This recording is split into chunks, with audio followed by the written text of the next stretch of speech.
Chapter 211. America, New York Military Base Airport. The large transport jet landed gently. The elites of the U.S. military, CIA, Department of Defense, FBI, and so on seemed to have received the news and arrived at the airport in advance to wait. The rear cabin of the transport jet opened, and the deck served as a side ladder that touched the ground. Colonel Rhodes, the person in charge of the military's weapons development department, had dark skin and was wearing a standard military uniform. He walked out with a bright smile. He supported Tani, whose right arm had been bandaged, and was about to give a statement in an official tone, but the other elites waiting outside didn't give him the chance at all. They all rushed forward, wanting to interview the returning Tani. The next moment, a capable and intelligent blonde woman domineeringly waved her hand to stop everyone. She walked forward alone in her high heels. Her hair was tied into a ponytail, and her secretary suit showed off her sexy curves. When she walked up to Tani, she couldn't help but smile out of joy, but at the same time she rolled her eyes at him with slightly red eyes. Rhodes coughed awkwardly and consciously let go of Tani's arm to make enough space for the two of them. "What, we haven't seen each other for a few months. You must be very concerned about me," Tani said ambiguously as he looked at his personal secretary, Pepper Potts, with some emotions. It had to be said that no matter what, he was a natural playboy. This was the nature passed down in the Stark family. "Yeah," Pepper admitted straightforwardly. She was obviously used to this. She wiped away the tears at the corner of her eyes and immediately retaliated verbally, worthy of her nickname Little Pepper. "Boss is back. At least we'll save time looking for a job. Then let's get ready to work." Tani smiled and didn't forget to turn around and wave at the shadow of the cabin behind him. "Mr. Card, we should go." "Mr. Card?" Pepper blinked in surprise. She looked up and saw a silver-haired young man wearing a leather jacket with a hood. Sunglasses covered most of his handsome face, and his tall and slender figure could be said to be perfect. His hands were in his pockets, bored. He only stepped out of the cabin when he heard Tani's voice. Colonel Rhodes furrowed his brows when he saw the silver-haired young man. Although Tani had explained that he was a savior passing by in the cabin, the silver-haired young man was cold and silent all the way. His unknown and mysterious identity was still a huge suspicion. Maybe he was one of the terrorist spies. At the very least, it could be poachers or stowaways from the Middle East. After all, would a normal young man drive an old-fashioned jeep and wander around the deserts of the Middle East? During the return flight of the transport aircraft, Rhodes had approached Tani when he was not paying attention and pressured him with his identity as a U.S. colonel. This was a trick that worked every time, but the silver-haired young man didn't even look at him. The other party only glanced at him. Through the sunglasses, Rhodes could still feel that cold and disdainful gaze. This hit Rhodes deeply in his heart. He was the second youngest colonel in the history of the United States of America. His prestige in the military was so high that even the new president had to give him some face. If it weren't for Tani's protection, Rhodes would have arranged for the soldiers to capture him and lock him up in a small dark room for interrogation. "This is Mr. Ka." Tani raised his uninjured left hand and hesitated for a moment before admitting defeat with a sigh. "He's my savior and also my creditor." Looking at the depressed Tani, Pepper covered her mouth in surprise. She had never seen anyone who could control Tani. After she came back to her senses, she did not look down on Cale because of his overly young age. Instead, she hurriedly bowed to him respectfully and said, "I'm Tani Stark's secretary, Pepper Potts. You can call me Pepper. Once again, I thank you on behalf of Tani for saving me." "He charges to save people and it's very expensive." Tani's lips twitched as he muttered in a low voice. He was still brooding over his previous extortion. "Not bad, Pepper." Cale nodded and looked Pepper up and down from head to toe. When Pepper fidgeted uneasily, he said calmly, "You have the right to join the Stark family." Pepper was stunned for a moment before two patches of pink quickly floated up to her cheeks. For some reason, she suddenly felt like she was meeting a parent. Also, obtaining the approval of the young man in front of her was very important. "Hurry up and get in the car." Tani didn't seem to hear what Cale said. Seeing that there were still many people around them, he called the group to his exclusive luxury car parked not far away. Not long after, a black MPV broke through the crowd and left the airport, quickly driving onto the main road of New York. In the driver's seat was Stark's personal chauffeur and security guard, Happy.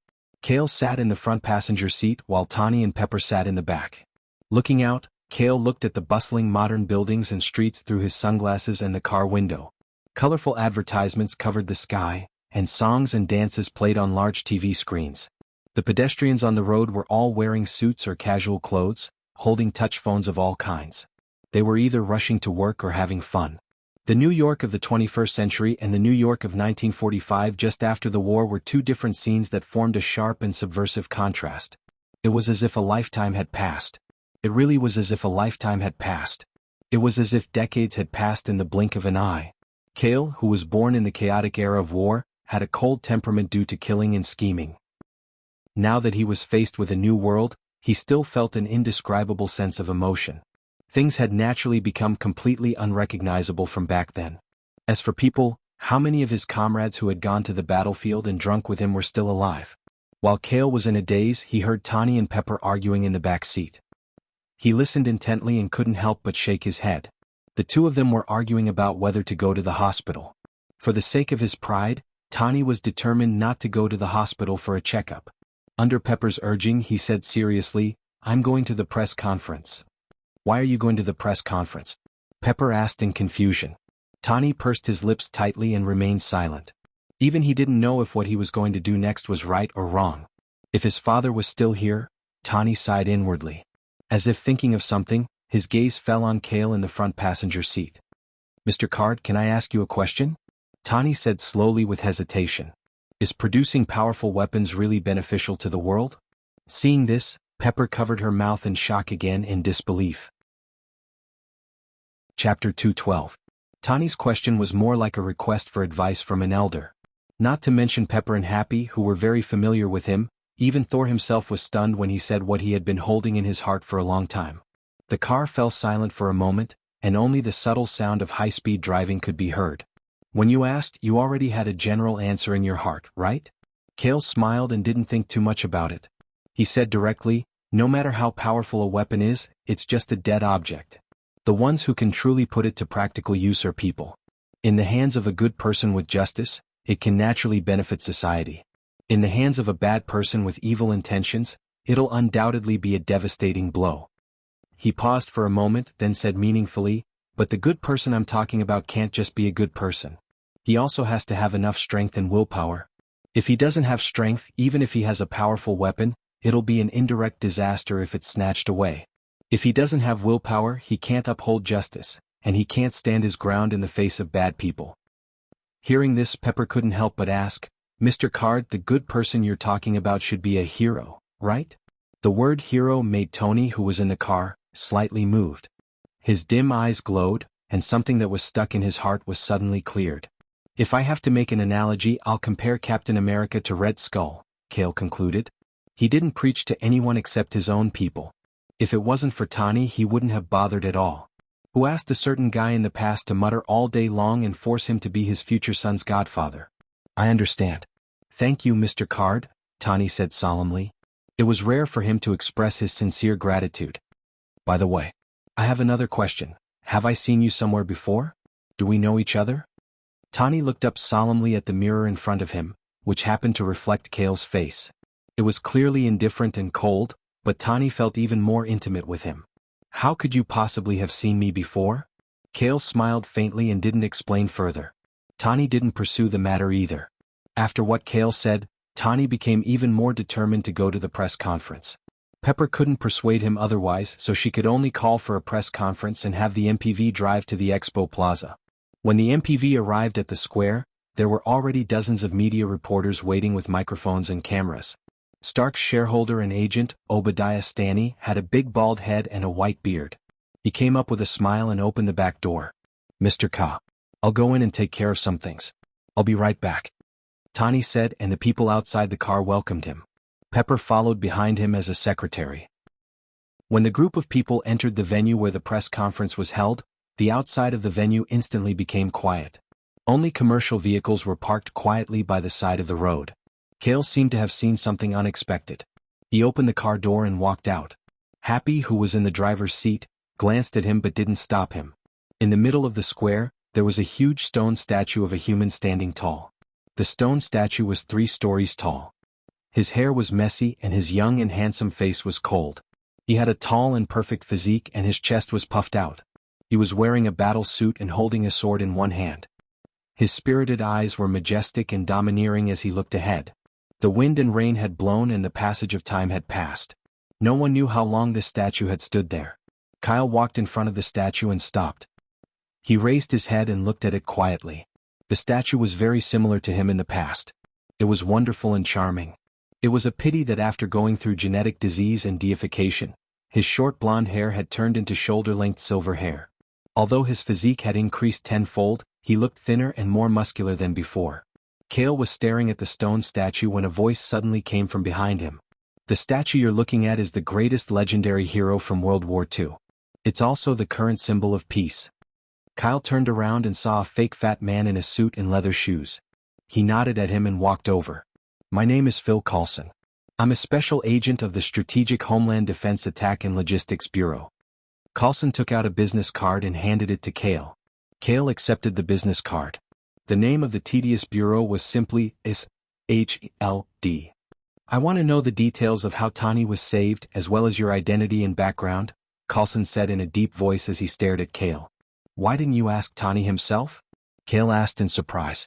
Coulson spread his hands helplessly and said, Miss Pepper just stopped me, so I wanted to ask you. Kale raised his hand and interrupted him. How is Nick Fry now? You. Coulson's fat jiggled and his eyes widened in shock. How do you know the former director's name? SHELD was a secret agency department. The director and even the internal elite special agents were all secrets that normal people didn't know. Former director? Kyle furrowed his brows, but they soon relaxed. Fry should have become the director of SHELD in the 21st century, but he had become the director more than 60 years in advance. It was normal for him to step down now. Kale thought for a moment, then took out a card from his pocket and handed it to Coulson as a business card. He said calmly, Give this to Nick Fry. He'll understand when he sees it. Coulson took it with both hands and saw that it was a pure black card with both sides. Other than that, there was no other picture. After the press conference held by Stark Industries ended, the media went crazy. They quickly left with the video materials with ecstatic expressions. Stark's chairman, Tani, had decided to close down Stark Industries' weapons manufacturing department and cancel the production of firearms and weapons. This could no longer be described as big news. It was a major event that was enough to cause a sensation in the world. Once the news was published, it would undoubtedly sell out like crazy. Pepper was still at the press conference to deal with the aftermath when Tani returned to the car alone and asked Happy to drive to Stark Industries, which was also Kale's first choice. New York, Stark Industries. Compared to the lonely high-rise building in the past, it now expanded into a large area with the old building as the center.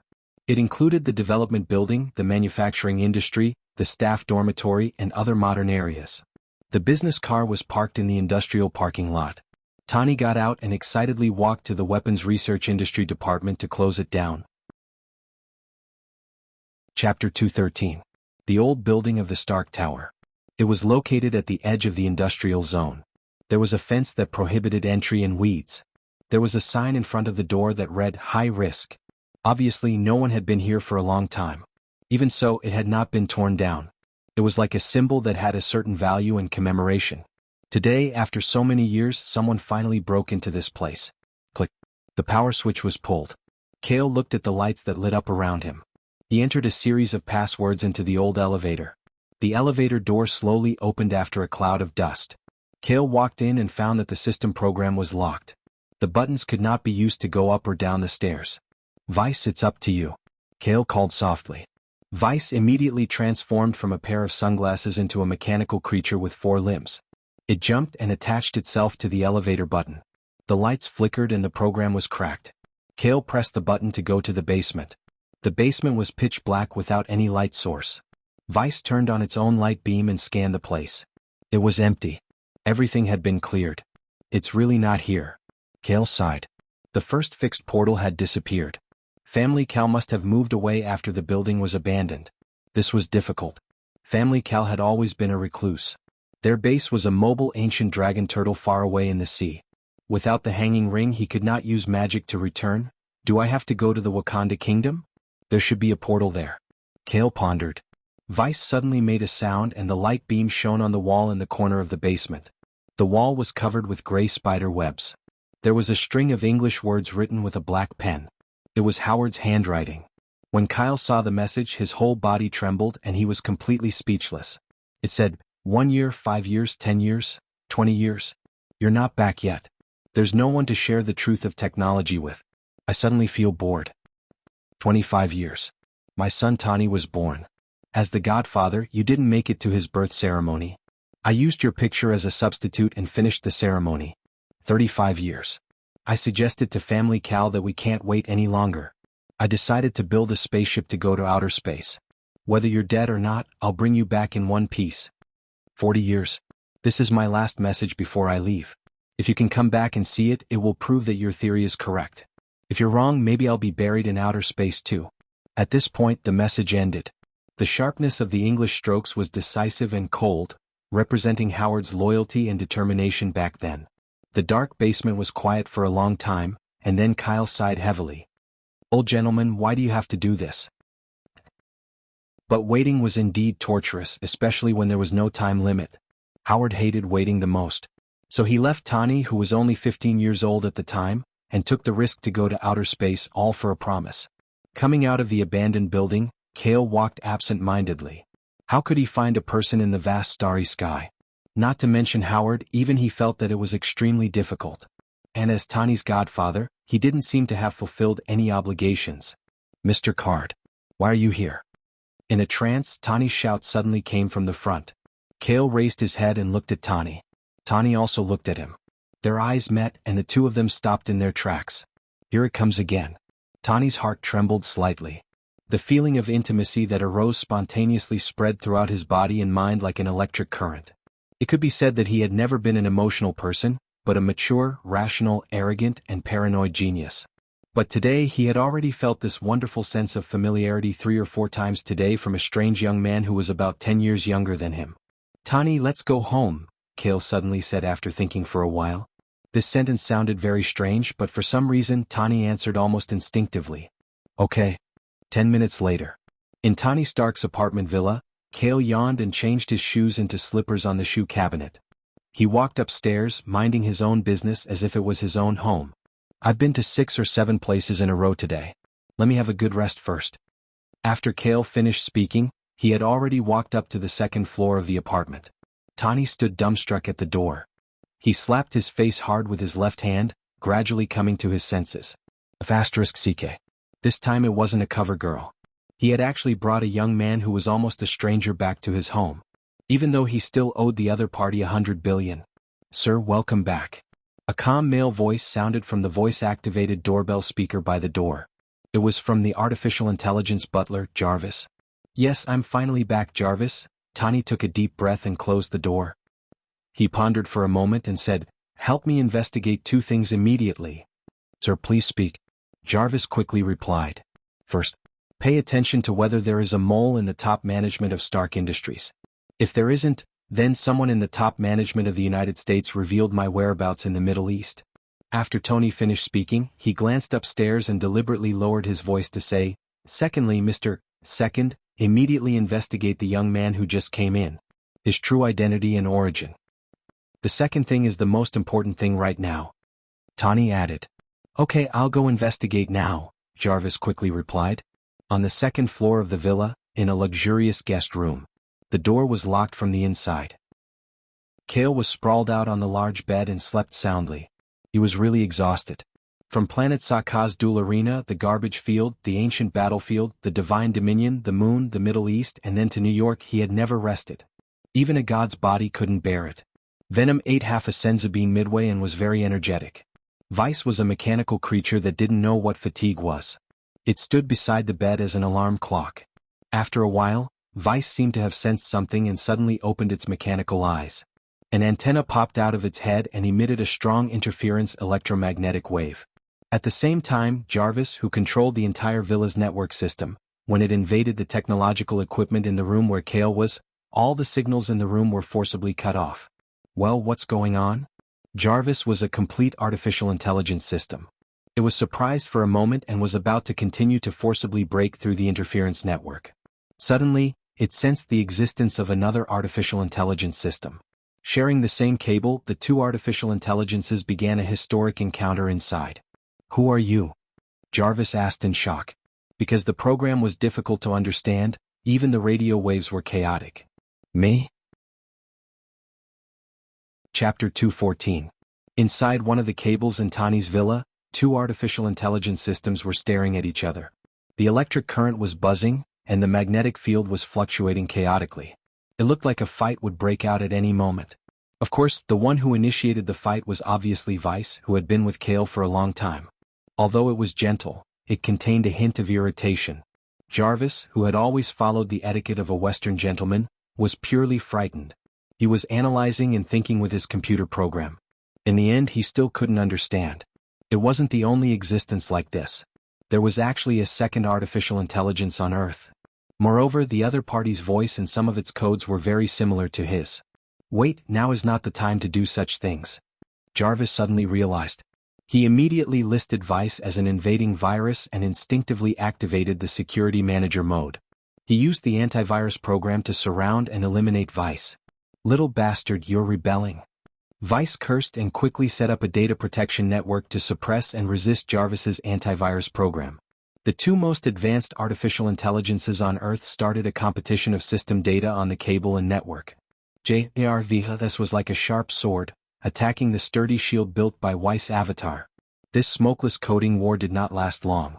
10 seconds later, because this high-tech modern villa was Jarvis' home ground, and because Weiss had just arrived on Earth not long ago, many of the coding programs were not very familiar with.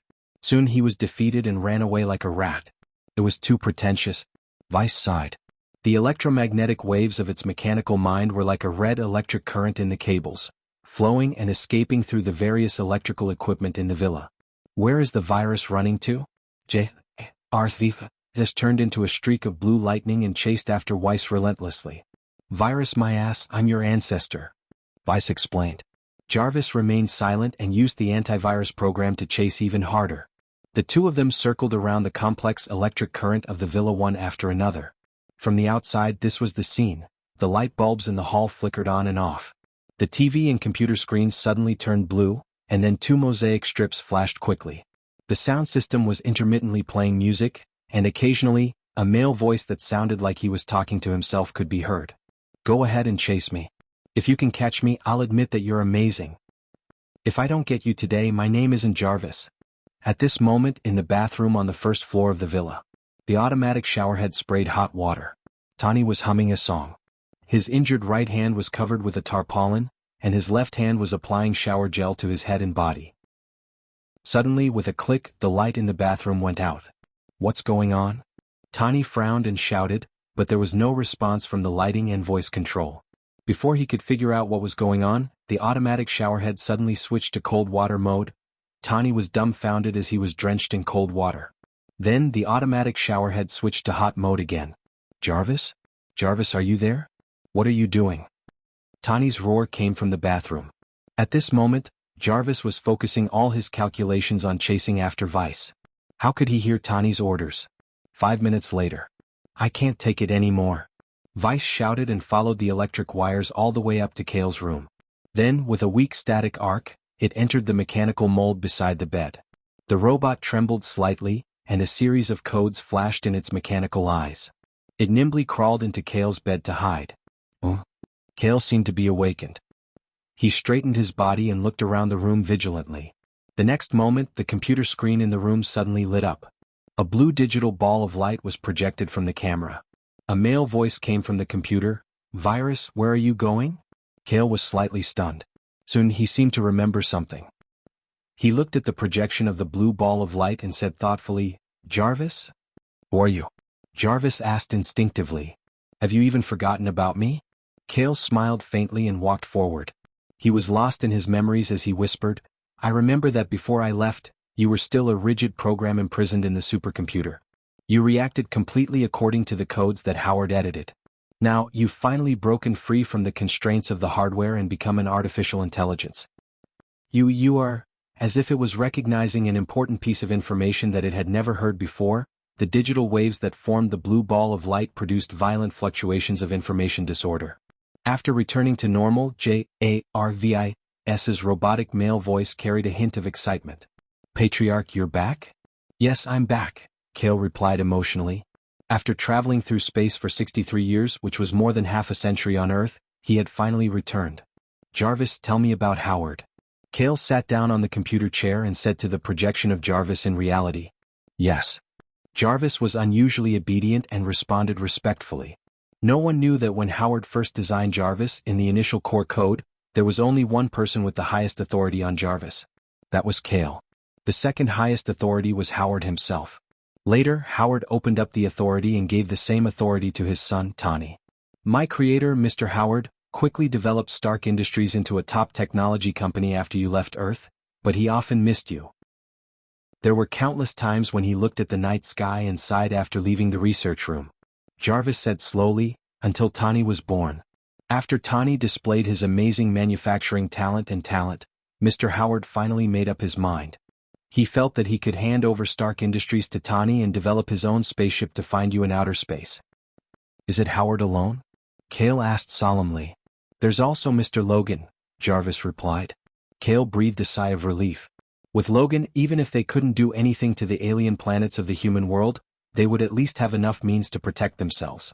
Kale thought for a moment and asked, Now, can you get in touch with Family Cow? I can't. Jarvis said in surprise. Back then when Mr. Howard chose to leave Earth, he split my predecessor's supercomputer into two. The one that stored Family Cow's data was the first one, and I was the second clean version of the program system. I was only responsible for Mr. Tani's personal work and life. It paused for a moment and continued. After Mr. Howard left, which was more than 20 years ago, Family Cow basically sealed off their base island and cut off all contact with the outside world. Only a few unknown cards were scattered around the world. Even Mr. Tani himself didn't know about the existence of Family Cow. So that's how it is. Kale touched his chin, and there was a clear understanding in his eyes. After thinking for a moment, he looked directly at the blue ball of light projected by Jarvis. Chapter 215. Beep beep. The green light in the master room lit up. Tani, who was wearing a white bathrobe, glanced at the computer and said unhappily, You're back? Sir, what's the matter? Jarvis said guiltily as he sneaked out of Kale's room with the cable. Something's wrong. Something big. Where did you go? The automatic lights and shower in the bathroom malfunctioned. Cold and hot water drenched me, Tani said as his body twitched uncontrollably. He lowered his head and sneezed. Didn't you ask me to investigate the problem? Jarvis replied confidently. Did you find anything? Tani wiped his nose and asked. Jarvis spat out a word, nothing. You didn't even find out the identity of the young man upstairs? Tani frowned and fell into deep thought. If even Jarvis couldn't find anything, then it was really strange. No, there's no information about him on the internet. Jarvis's voice softened. As an artificial intelligence, it felt guilty for the first time. But the young man upstairs had a higher authority than its master, Tani, so it couldn't be helped. Then let's leave it at that for now, Tani sighed and changed into a set of casual clothes. He said to Jarvis with certainty, Go to the basement. Sir, what do you want to make? Jarvis asked in surprise. The basement of the villa was a parking garage and a private workshop. Yes, I want to make a very important item. Tani nodded and put on a thin jacket. He walked out of the door energetically. On one hand he had to secretly work for the master, Kale, on the other hand he had to openly assist his master, Tani. Jarvis felt helpless and could only follow the cable and go to the basement to assist. In the guest room on the second floor of the villa, Kale sat calmly in front of the computer. On the bright computer screen, the surveillance camera was showing the basement of the villa. From the surveillance video, it could be seen that Tani's chest was emitting a circle of white light from his shirt. He was seriously focused on moving back and forth on the workbench. He entered some data into his personal computer and began to look for tools to make basic mechanical parts. Master, why didn't you reveal your identity and meet Mr. Howard's son? Weiss raised its mechanical head and asked in confusion as it inserted its hands into the computer to transmit video data. Normally, I wouldn't bother to hide my identity, but now is the time for Tani Stark to transform. Kale shrugged and tapped on the screen. On the screen, Tony had already turned the virtual image of a mechanical left leg into a three-dimensional projection for Jarvis to display. He was constantly modifying and perfecting it. This is... Weiss opened his mouth in shock and blurted out, Iron Man mode? In the past, Howard often said that I used the power of a mortal to fight against God. Kale stared at the screen and said with emotion, but he didn't know that his son in the future would be the real, a mortal with a heart of steel, a steel body against God. In just a few days, Earth will give birth to a superhero who can change the world. He will be the top combat power in the future. How can I disturb his state of mind at this time? Kyle smiled with a meaningful look in his eyes. He continued, as his godfather, I've never taught him anything. Let's give him a hand at this time and let him fully embark on the path of Iron Man. I understand. Vice nodded. Its mechanical eyes flashed. It pondered and said, then about the cooperation between me and the low-level artificial intelligence? It can be completed in 3 days. Kyle's lips curled into a smile as he said, it's also time to let some of my old friends and family know that I'm back. At this time in the new Stark Industries building, the acting chairman's office. Obadiah Stanley was lying on a soft leather office chair. His feet in brand new leather shoes rested on the desk. He was holding a phone in his hand and calling someone in the Middle East. Tani broke through so many of your armed men by himself. Have you found all the parts of the weapon that he relied on? Stanley asked in a deep voice. I've found them and put them together. It's an outer metal mechanical armor. A rough voice came from the other end of the phone. Stanley said urgently, Dagu, fix that metal armor for me as soon as possible. I want to see if that thing can be more powerful than missiles. As for the missiles and ammunition produced by Stark Industries, I will continue to sell them to you in large quantities in secret. Good. That playboy hasn't said anything yet and you're directly controlling Stark Industries. Dagu laughed. He only has 5% of the shares. The other shareholders have long been unhappy with him. It's good that he's staying at home like this. It's impossible for him to completely control Stark Industries. Stanley sneered. Dagu asked doubtfully, speaking of which, the shareholders of Stark Industries only have 10% of the shares. I'm curious, where is the other 85% of the shares? It's in the hands of a person. But that person hasn't appeared in a long time. He might have died long ago. Stanley didn't dare to call out the name directly and just skimmed over it. His old face couldn't help but show a deep fear. That person's name was something that many people couldn't say out loud. It was as if that person would inexplicably appear in front of them if they said it. By the way, for your sake, I'll spare Tony Stark's life for the time being. But that youth who saved him, I want him dead. Dagu said domineeringly on the phone. Stanley asked doubtfully, he's living in Tony's house right now. Are you going to send your men to New York? Of course not. I spent a lot of money to hire professionals. Professionals? You don't know, right? In our underground world, there's a deeply hidden organization that's recognized as the strongest, CARD. Dagu took a deep breath and said with fear and excitement, their organization's history can be traced back to the end of World War II. Every member of CARD is an elite that can fight 1 against 100. They take on mercenary business worth hundreds of millions of dollars. Even if you want to hire that organization to kill a country's politician, they might be able to do it. It's just that the cost will break through the sky.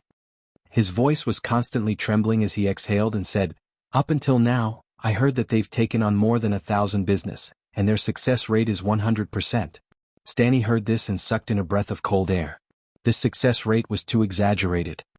But their organization's rules are very strange. For example, they need to pay the hiring fee in one lump sum in advance. Every mission will only be carried out by one CARD, and we can't interfere during the mission. After Dagu finished speaking, he proudly continued, the cost of killing that ordinary youth is as high as $100 million. I'm also looking for an opportunity. It's best if I can take the opportunity to get to know a CARD. Amazing. If there's really such an organization, then why do we have to worry about big things? If Tani dares to stop me again, then I'll pay and hire a CARD to kill him. Chapter 216. 3 days later. In the past few days, Kale had been temporarily staying in Tani's villa. Because Tani was busy designing and manufacturing the Iron Man suit, he didn't have the air conditioner to pay back the huge sum of $100 billion, so he tacitly agreed to the fact that Kale was living in his own home. He even consciously asked Jarvis to order 2 portions of takeout. Kale didn't urge or mention the debt. Occasionally he would go out for a stroll on the streets of New York to adapt to the new era of the 21st century. It was as if the two of them had tacitly agreed to live a cohabiting life. When Pepper came to the villa and discovered this, she was also shocked and amazed. Tani, the playboy, was actually working hard at home and letting people other than women in and out of his house at will. Of course, after knowing that the other party was Mr. Card, Pepper was much less surprised. From the first time she saw him, she felt that the young man named Mr. Card had a sense of mystery and intimacy. Pepper came to the villa, and at Tani's request, after changing the energy core in his chest, she left again. Tani, on the other hand, was working even harder in the basement of the villa to build the Iron Man suit. After a few days of constant experimentation with energy emission, flight control, steel shell, and so on, the initial Mark II battle suit finally took shape. Cale didn't stay idle either. While checking Tani's progress in making the Iron Man suit, he also asked Vice to look for some refined and important information on the internet to fill in the gaps in the knowledge gap of 63 years on Earth. Among them, several pieces of information caught Cale's attention. First, in 1985, a giant alien monster appeared in the mountains next to Mount Fuji in Nissan, Tokyo. It looked like a lizard and walked on two legs. The media suspected that the lizard had been infected by nuclear radiation and called it Godzilla in fear. Nissan launched armed forces to suppress it, and Godzilla passed by and destroyed 4 small cities before disappearing into the vast sea. Many forces and scientists searched for it, but to no avail. From the end of World War II to the year 2000, a certain part of the Atlantic Ocean became the new Devil's Delta. Many times, fishermen's boats accidentally entered it, and they saw tornadoes and volcanic islands in the fog on the sea. There were also vague traces of flying monsters and dinosaurs. None of the people who went deep enough to explore it survived. After 2000, the researchers used all kinds of automatic reconnaissance machines and satellites to check, but they found that the sea area within a radius of 30 kilometers was empty, and there were no strange things. Not only that, but there were also stories about Professor Banna's disappearance for 4 years, the invisible man captured by a street camera, the ice fighter that was fished out of the Atlantic Ocean, the mysterious robed man who fought on the street and disappeared into thin air, and so on. Everything that happened seemed to be an omen. The era was changing. After being frozen and desolate for more than half a century, the best and worst era was finally coming. All forgotten, unknown, and strange things were about to erupt one after another. Once again, it was the time when heroes were created. It was the darkest and most chaotic time, but at the same time, it was also the time when people could shine brightly and brighten the night sky. Cale knew this very well. He was the light of the previous dark era. Even so, he didn't dare to have full confidence that he could smoothly control the 21st century. The scale of the battles and enemies he was about to face were so large that the difficulty of the World War II war was simply the difference between an ordinary level and a purgatory level. Fortunately, I have achieved the divine body. Otherwise, with the physique of a super soldier, I would really be at the bottom of the cannon fodder. Cale was sitting in the computer chair thinking when suddenly, Vice issued a prompt. He looked at the computer screen and saw that Tani was wearing the Mark II Iron Man armor that was made in a hurry. His palms and feet were shining, and he was flying at an accelerated speed with laser flames splashing out.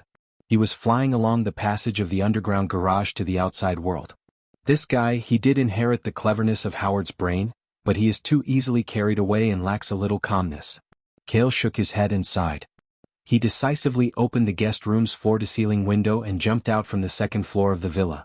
In the air, Cale's body quickly emerged with a dark biological keratinous membrane, covering his whole body including his head, forming a tall and sturdy humanoid demon body, followed by a pair of wings with dragon scale patterns on his back. With a fierce flap of his wings, a hurricane blew down the bushes and flowers in the garden. Cale soared into the sky, flying hidden in the night, chasing after the colossus that was glowing with engine light. Venom, full coverage flight mode. After the last time, Venom's gliding ability finally advanced to rapid flight after possessing the black dragon alien creature in the ancient battlefield. It can be said that Cale, who is now fully covered by Venom, is far more versatile than the steel form combined with Vice. His combat power is only lower than the Vulcan form with his full divine power. The Vulcan form is strong, but unfortunately there is no artifact, the combat style is too simple, and the inability to fly freely is a shortcoming. Venom's full coverage and Vulcan's divine power can't coexist. If you want to ask why Venom is afraid of fire. If you are not careful, it's fine if you don't burn the enemy, but if you burn Venom, then it will be awkward. A kilometer above New York City, Tani was flying in circles in his Iron Man armor. Behind him, a black shadow that ordinary people can't detect was tightly following him. Whether it was the speed of sound or supersonic, he didn't shake it off at all. Tani was immersed in the joy of flying and suddenly rushed straight into the night sky above his head. His limbs were parallel to his body, and his speed was rising like a small rocket. Whoosh! Cale suddenly stopped in midair. The night wind messed up his silver hair, and the demon's wings trembled slightly. He looked up at the Iron Man who was climbing straight up into the sky, but he did not chase after him. Vice, who transformed into a watch on his wrist, asked in surprise, Master, why don't you continue to follow? There's no need. He'll come down soon. Kale shrugged and said inexplicably. A moment later, a golden-red colossus with frost on its shell and a fire in its engine fell straight down. Tani's drawn-out wail could be heard in the air. See, isn't this it? Kale smiled faintly, his golden eyes flashing with divine flames. He activated stealth and approached, the black cuticle on his left hand falling to his arm in advance. Jarv, just remove the ice from the shell. Jarvis, are you there? The Iron Man armor lost power and fell toward the bustling street. Tani shouted anxiously, his hands fumbling with the buttons on the shell. Suddenly, a strange hot wind blew from the side, and the frost on the Colossus's shell melted at a visible speed as if it had met its natural enemy. Tani's eyes widened in surprise. The frost melted, and the engine suddenly restarted, creating a downward thrust. The Colossus came to a halt in midair. He looked around and scanned with the armor's auxiliary recon meter. It was empty 300 meters in the air, and he didn't find anything, as if that moment just now was just an illusion. Jarvis, did you find anything unusual just now? Tani asked with a frown. Sir. The Iron Man armor was frozen just now and the equipment failed. I didn't detect anything. Jarvis's white lie became even more natural. 50 meters above the Colossus's head, Kale floated in midair, the golden flames on his left palm dissipating.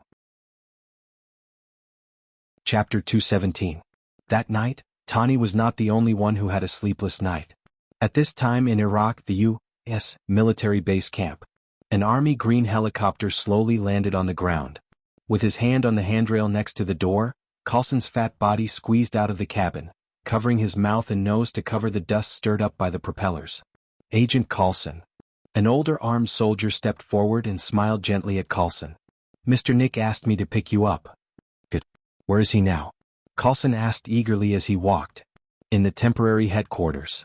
The armed soldier said, reaching out and leading Coulson, dressed in a suit and leather shoes, through the military tent camp and walked to the innermost wooden house. You can go in by yourself. Armed soldiers were stationed at the door. Coulson took a deep breath and stepped into the room with strong emotions. He followed the gaze and saw a bald middle-aged man in a black trench coat with his back facing the door. He was making notes on a detailed map of the area hanging on the wall. Director Fry. Coulson shouted excitedly when he saw the man in front of him and walked up to him and saluted respectfully. Agent Coulson, how many times have I said it? I am not the director now but a member of the front line of tracking Hydra. The middle-aged man shook his head and turned back. His dark face was majestic and rough, and his injured left eye was covered by a black eye patch, leaving only his right eye as sharp as an eagle's. With dark skin and long-term leadership, Nick Fry is undoubtedly the most difficult enemy for the Hydra remnants to deal with. Even if you take the initiative to resign, in my heart, you will always be the director of SHLD.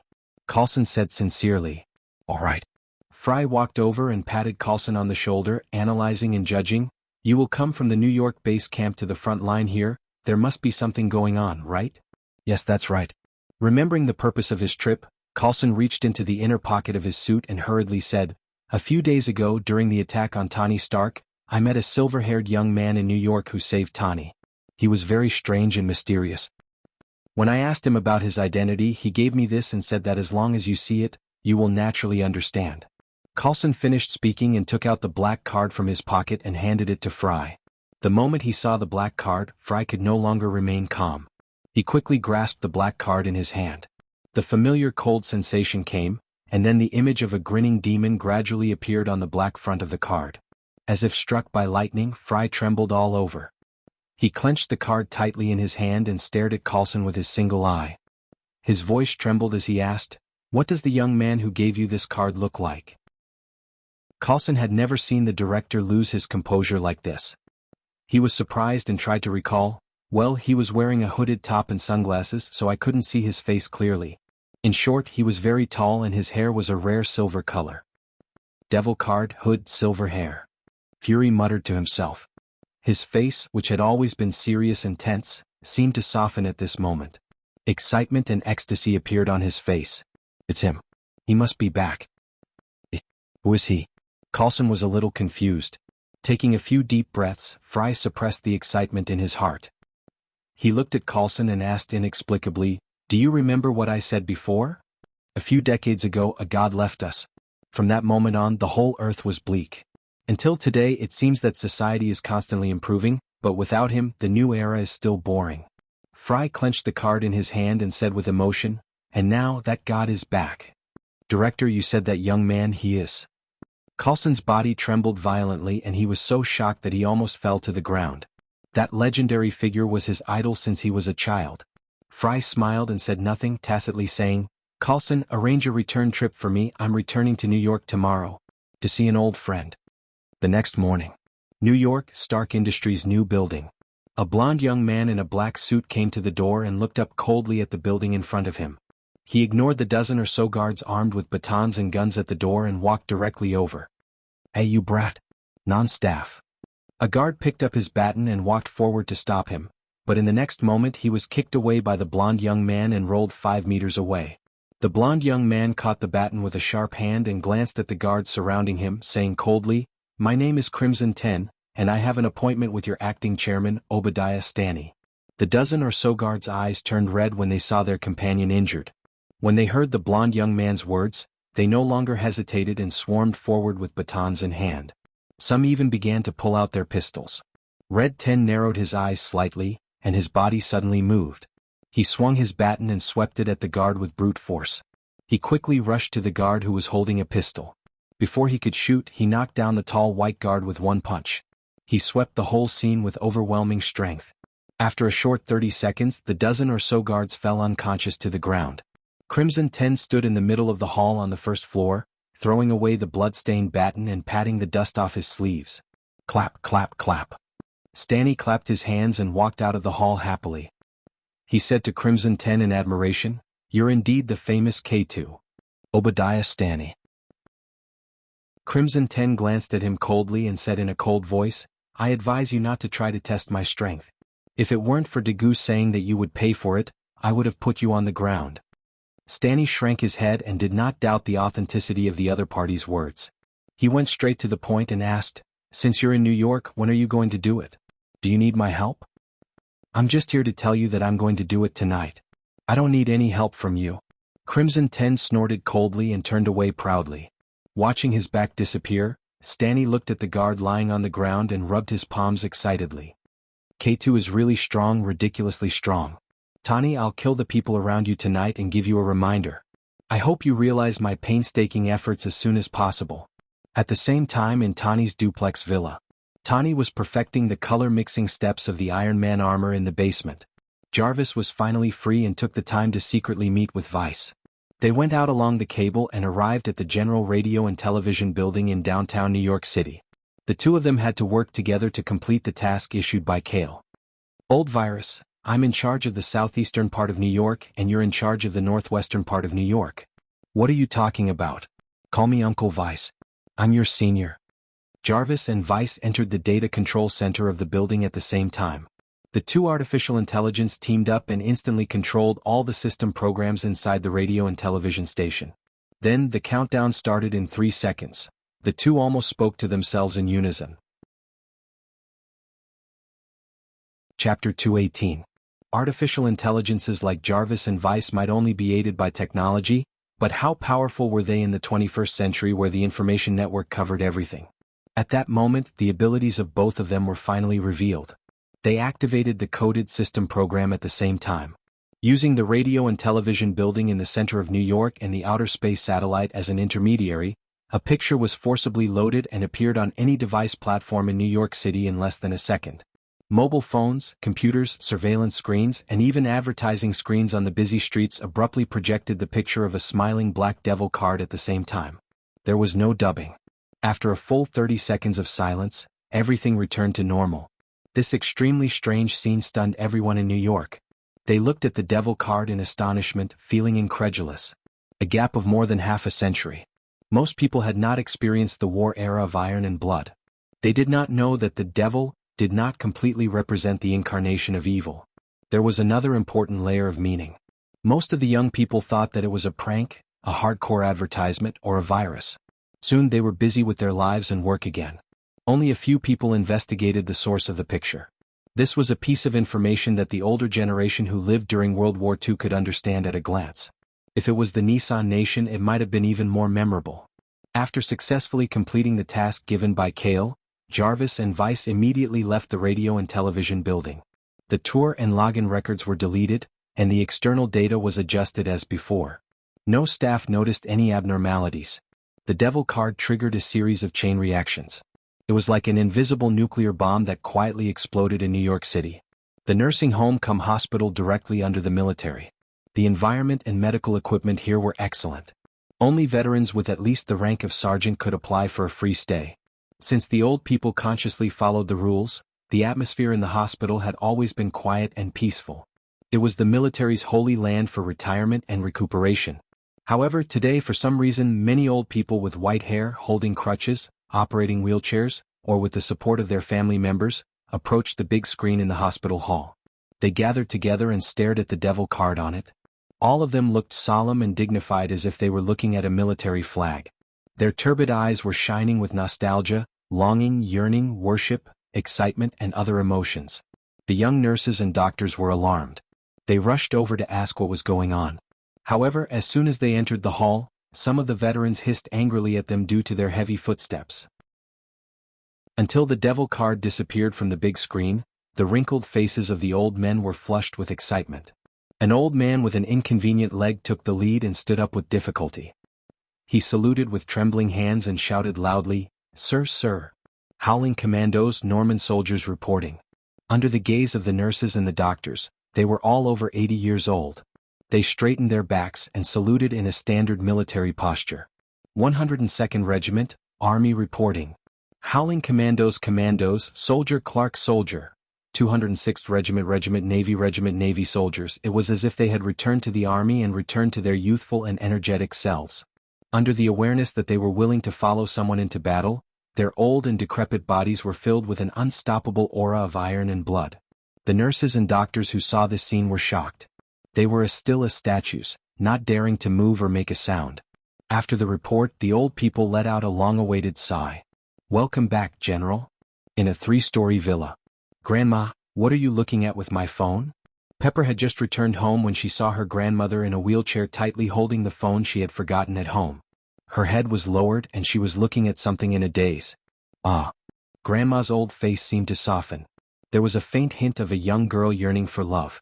Her eyes narrowed into slits as she replied softly, "My dream lover has finally appeared." "Ah." Pepper was shocked. She almost threw away the high heels she had taken off.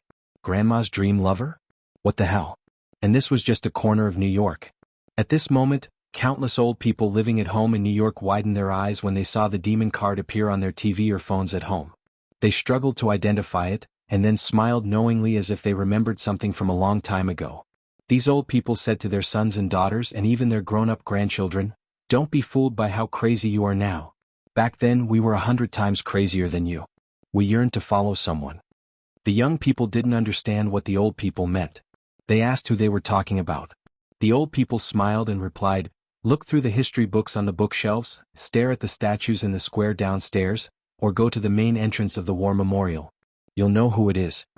Some people were once crowned as representatives of an era because of their supreme dedication to the world. And to this day, there was only one person on earth who had stood at the peak of the world. He himself represented an era. In a history lecture at New York University, when the black card disappeared from the projector screen, the students in the audience whispered to each other. The old professor pushed his reading glasses and changed the topic of his previous narration. In 1945 there was a legend and also the first recognized hero. Later he retired from the public eye and never appeared in the world again. He was the youngest Major General of the U.S. Army, the symbol of national strength, the idol of millions, and the symbol of peace. When everyone thought that that era was long gone, frozen, and buried, he suddenly returned with a strong force, awakening the collective reminiscence of the people of that era. HELD, Headquarters, Deputy Director's Office. The door opened with a bang. A woman wearing a one-piece black leather jacket suddenly rushed out. Her bright red hair fluttered in the wind. She ignored the excitement of others and rushed downstairs. Countless employees along the way were shocked. They wanted to curse, but when they saw who the person was, they swallowed their curses and their arrogance was extinguished. A church in New York City. A bald young woman wearing a holy white robe stood by the window on the second floor with her hands behind her back. She looked down at the bustling street outside. The various advertising screens on the street were filled with the demon card. He came back in the end. From now on, the future has completely changed and messed up. Even I can't see what the future will be like. Although the woman said this, she didn't sound like she was complaining. Instead, she gently shook her head with relief. Chapter 219. Since the appearance of the demon card in the morning, New York was in an uproar. Almost everyone was talking about such topics or being pestered by the older generation at home to tell stories of the old era. For a while, New York was like a gust of wind blowing back from the recovery, causing people to recall the World War II war of the old era and the legend known as the symbol of peace. A legendary major general of a generation, a godlike hero, the man who almost single-handedly ended the World War II war. After understanding the connection between the demon card and the legendary Kale, countless people in New York went out crazily, wanting to find their idol. But when they walked on the streets, they were shocked to realize that apart from the demon card, there were no other clues indicating that Kale had returned, and there was no information revealing his location. Despite this, as the only piece of information related to Kale in more than 60 years, countless media outlets were still quickly publishing newspapers and magazines, and began to spread the information outside New York and abroad on various online platforms. Most of the headlines used by the new media were, "The Return of a Legend?" The picture accompanying the report was a color photo of Kale when he was a major, with blonde hair, wearing a Venom suit and holding a long sword. There was also a big question mark on it to indicate the authenticity of the unknown information. Compared to the hustle and bustle of the outside world, Tawny's villa was still very quiet at this time, no different from the past. Jarvis and Vice spread the video of the demon card to the entire New York area, but they ignored their own villa, so Tawny, who had been living in the basement and making the Iron Man armor, didn't know about it. Kale, who was in the customer service on the second floor, went online and slept as usual. He was leisurely and not in a hurry. Since he was back, sooner or later people in the outside world would know about it, so showing the demon card was not too high profile. In other words, once his identity was exposed, he would not be able to keep a low profile. Releasing the demon card but continuing to stay in Tawny's house, Kale's intention was very clear. "I'm too lazy to find my old friends one by one. If you have the ability, use your own means to find me." In the past, Kale had relied on his hood and sunglasses to conceal himself. He had also indirectly revealed the location of New York. If the members of Family Cal didn't even have the means to find someone, then they would have completely let down his efforts to establish and nurture them. "But I keep having the feeling that I can sense the presence of a card not far from the villa. Is it an illusion? Or did the family find me so quickly?" Kale muttered to himself as he looked out the window. He didn't see anyone else. At this time, at the side of Tawny's villa, on the roof of a building across the street, Red 10, who was in a black suit, stood on the top, facing the cold wind from the high altitude. He looked down at the luxurious duplex villa that was about 500 meters away. Red 10 had already known about the appearance of the demon card. Although he was extremely excited, he still chose to complete the assassination mission at hand according to the plan. Family Cal would secretly recruit a group of children every 20 years to become the new Cal disciples. Among the previous batch of Cal disciples, only the elite Cal disciples who had been promoted to the black rank could continue to stay in the base. The rest of the Cal disciples would go out on their own and establish dependent families or forces all over the world. Luobu was the third batch of Cal disciples. He had inherited the name Red 10. As the first batch of Cal disciples, his grandfather had spent a huge amount of family contribution points to send him to Family Cal when he was young. In Family Cal, they could continuously obtain abilities, transcendental evolution, and explore immortality. No Cal disciple was willing to leave the main base that was the Holy Land. "If the Master is really back, I can use this opportunity to perfectly complete the mission in New York and perform well." Red 10 took a deep breath and took out a photo from his pocket. It was taken from a candid angle. It was a bit blurry and was also partially blocked by Tawny. He could only see that the target was a silver-haired young man wearing a hood and sunglasses. Red 10's eyes were cold. He waved his hand slightly and a small blade flew out of his suit's sleeve and accurately nailed the photo to the iron fence. In the evening, the sun set and night slowly fell. The lights of New York City lit up one by one. Tawny, who was still in the basement of the mansion, suddenly received a message. He opened it and was surprised to see that his Uncle Stanny had organized a banquet in his name and didn't send him an invitation. "What's the meaning of this? Are you sure that I won't go?" Tawny frowned slightly and called out to Jarvis. He planned to change his clothes and drive directly to the banquet. However, after taking a few steps, Tani stopped and glanced upstairs. He ordered, "Jarvis, go call Mr. Cal and ask him if he wants to go to the banquet. He hasn't had dinner anyway." Jarvis immediately passed on his words. After Cale heard it, he touched his chin in surprise. Go to the banquet? If he went to the banquet now, it would probably blow up later. However, it didn't matter. Cale did as he pleased and didn't think too much about it. He agreed immediately. 10 minutes later, Tani chose a silver supercar and drove to the garage door. Cale, dressed in a black tuxedo, opened the door and sat in the back seat. "Mr. Cal, it's so late. Do you still need to wear sunglasses?" Tani looked at Cale through the rearview mirror and asked in surprise. "I have a scar at the corner of my eye," Cale said with a shrug. Tani pursed his lips. He decided that Cale was like him and liked to act cool. He stepped on the gas and drove the sports car out of the garage. Outside the villa, Crimson 10, who had been waiting outside, was stunned when he saw the sports car leaving with Tani and Cale. He looked around and quickly unlocked a motorcycle and chased after them at full speed. At a high-end banquet in downtown New York, a bunch of reporters held up their cameras and microphones and crowded on both sides of the banquet entrance. Stanny smiled and warmly greeted every VIP who came to the banquet. Just then, a silver sports car stopped at the banquet entrance. Tani calmly opened the door and stepped out. "Oh my God, it's Tony Stark." More than a dozen media reporters cried out in surprise. Under Stanny's slightly unsightly expression, they gathered and swarmed around Tony like stars surrounding the moon as they moved inside. In the back seat of the sports car, Cale secretly shook his head. Tani was really a weapon to attract attention. He easily opened the back door and got out. Everyone's eyes were focused on Tani and no one noticed him. "Mr. Stark, I hope you can answer a question." The reporters chased after him.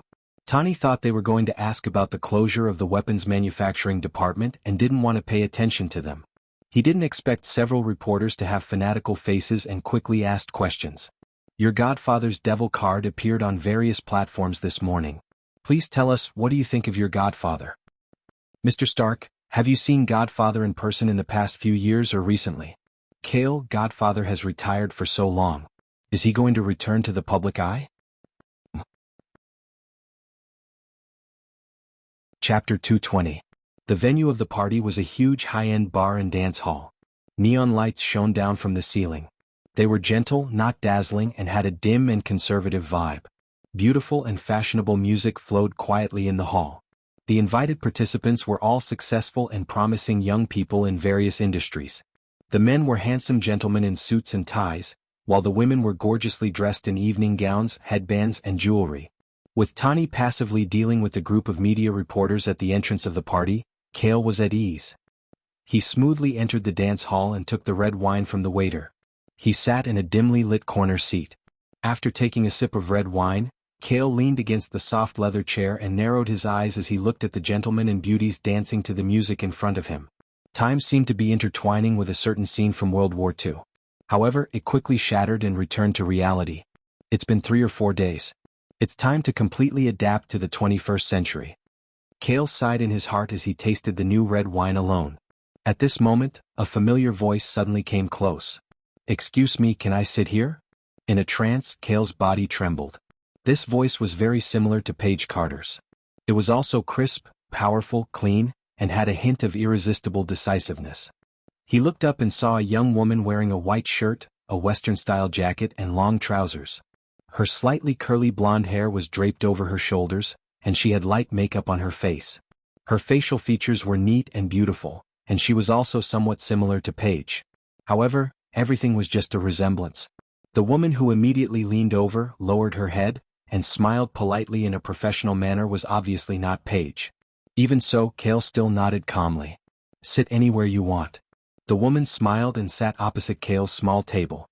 Her pair of bright eyes carefully sized up Cale, and a thoughtful expression appeared on her pretty face. Just when Cale thought that the other party had recognized him, the woman confidently said, "You and I are both strange. We don't fit in with the others at this party. We shouldn't be here purely for social entertainment, right?" Cale was slightly stunned, but he quickly reacted. He now maintained the appearance of a young man of 23 years old, even younger than when the Major General retired. After 63 years, this had become the blind spot of ordinary people in society.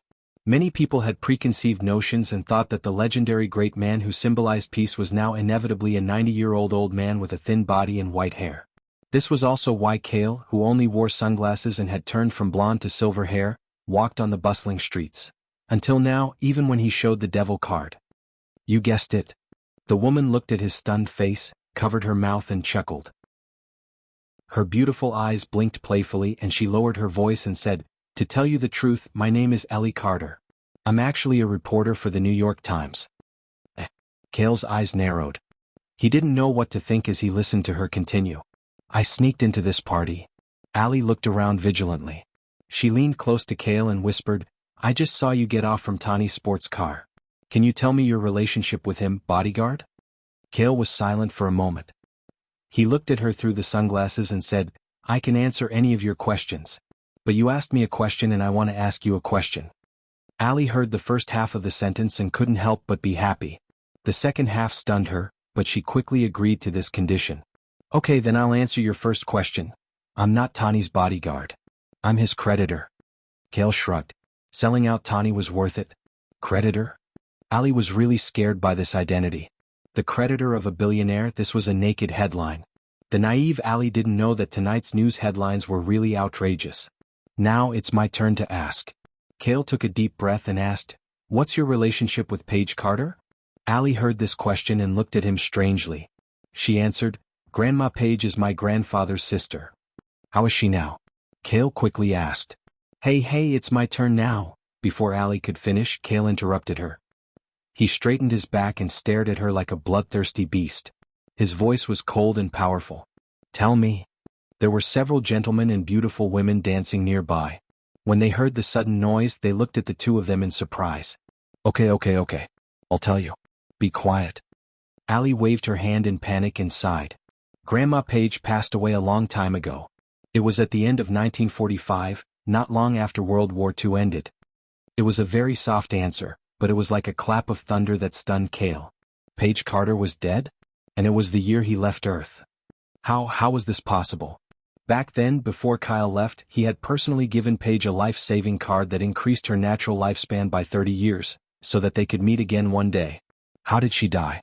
Who killed her? Kale asked calmly. His tone was normal, but the wine glass he put down cracked from the overflowing power. It was like a volcano that was about to erupt. Grandma Paige died of an illness. I don't know what illness it was and the elders never mentioned it.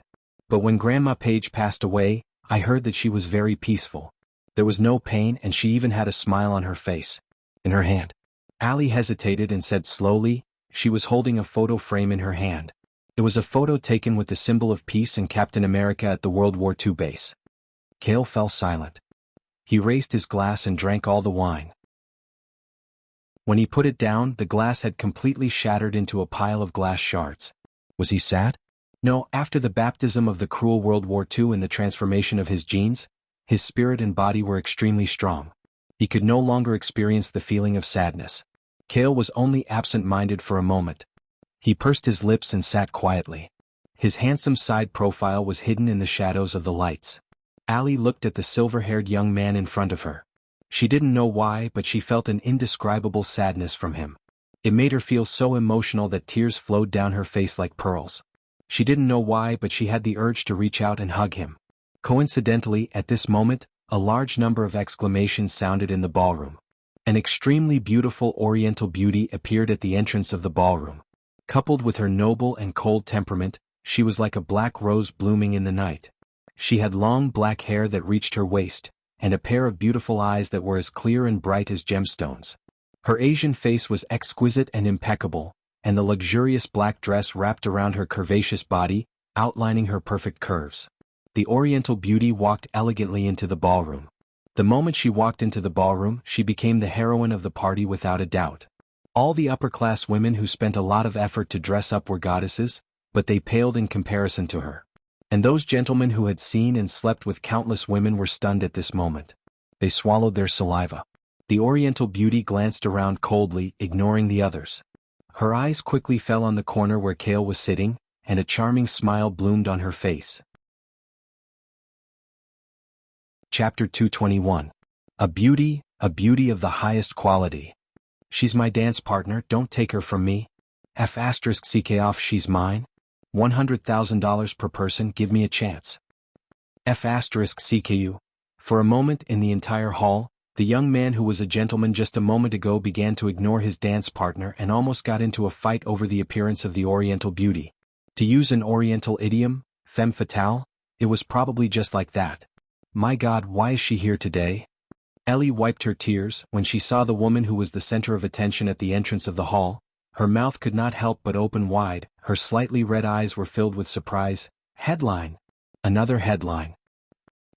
Cale recovered from his momentary absent-mindedness. He was now undoubtedly a powerhouse, or rather, a high-level creature that was 100 times more powerful than humans. Some emotions were infinitely weakened, his temperament inclined towards indifference.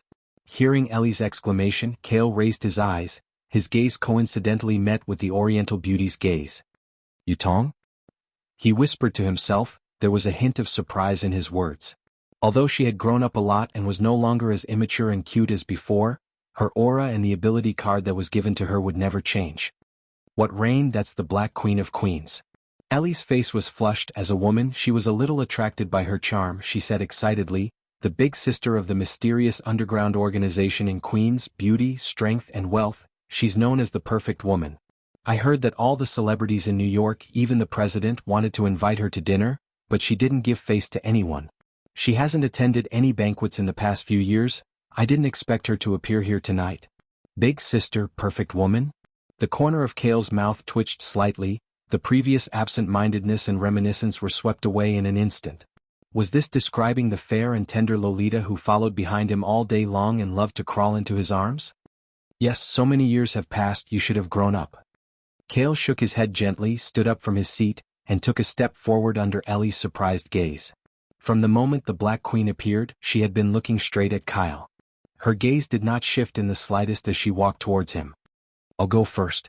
I'll go and invite him first. Stop pushing. In the banquet hall, a group of young gentlemen excitedly rushed forward. However, before they could get within 5 meters of the Black Queen, they suddenly hit an invisible air wall and fell to the ground with their butts. It was as if there was a mysterious force that was pushing them out of the room. Strange, why can't I pass? The gentlemen were horrified and were forced to step back to give up enough space. They couldn't even get close to the Black Queen, let alone invite her. The Black Queen slowly walked through the center of the banquet hall, and all the gentlemen and ladies around her stepped back until she stopped in front of Cale. At this moment, Ellie looked at the person in front of her and felt even more stunned and surprised. Even her beautiful face was flushed with excitement and she was completely speechless. Cale, on the other hand, was very natural. He calmly stretched out his hand and said to the Black Queen, I'm not in a good mood. Dance with me. Seeing this scene, Ellie was shocked. What kind of invitation was this? Not to mention that there was something wrong with the cold tone, the person he was inviting was the Black Queen. However, what happened next made Ellie doubt her life and was completely stunned. However, in the face of the invitation, the Black Queen's cold face softened, revealing the tenderness of a young girl. Her gem-like beautiful eyes were full of burning infatuation, and her pair of slender hands couldn't wait to hold Cale's big hands. Then, the two of them really started to dance in the ballroom with the music. Their movements were cold and decisive, with a little murderous aura of the military. Cale led the dance. It was the dance he danced with Paige Carter when he went to the banquet late for Steve. It seemed that he could only use this dance to recall the memory of his deceased friend. Time passed quickly and the beauty had passed away. Unexpectedly, this dance really became one of the rare precious memories of the two of them. The surrounding VIPs were stunned. The noble and cold Black Queen at this time was being held by Cale's small waist, holding her slender hands and dancing intimately. She leaned her soft and graceful body on his broad chest and deliberately lost her initiative. She could feel that the boss, who had just returned, was in a bad mood, so she didn't ask anything. No matter what the boss did, as long as she could accompany him, it was fine. If he killed someone, she would accompany him. If he danced, she would dance with him. This was her. No matter her identity was Yutong, Chi-Tong, or the Black Queen, no matter how many years had passed, she would always be the knife in Cale's hand, willing to be used only by him.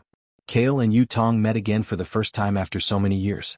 They ignored all the people on the scene and danced in the ballroom. The rhythm and movements were flawless, and there was a kind of inspiring beauty that touched the soul. The surrounding gentlemen and ladies stared blankly, and this moment seemed to be frozen for eternity.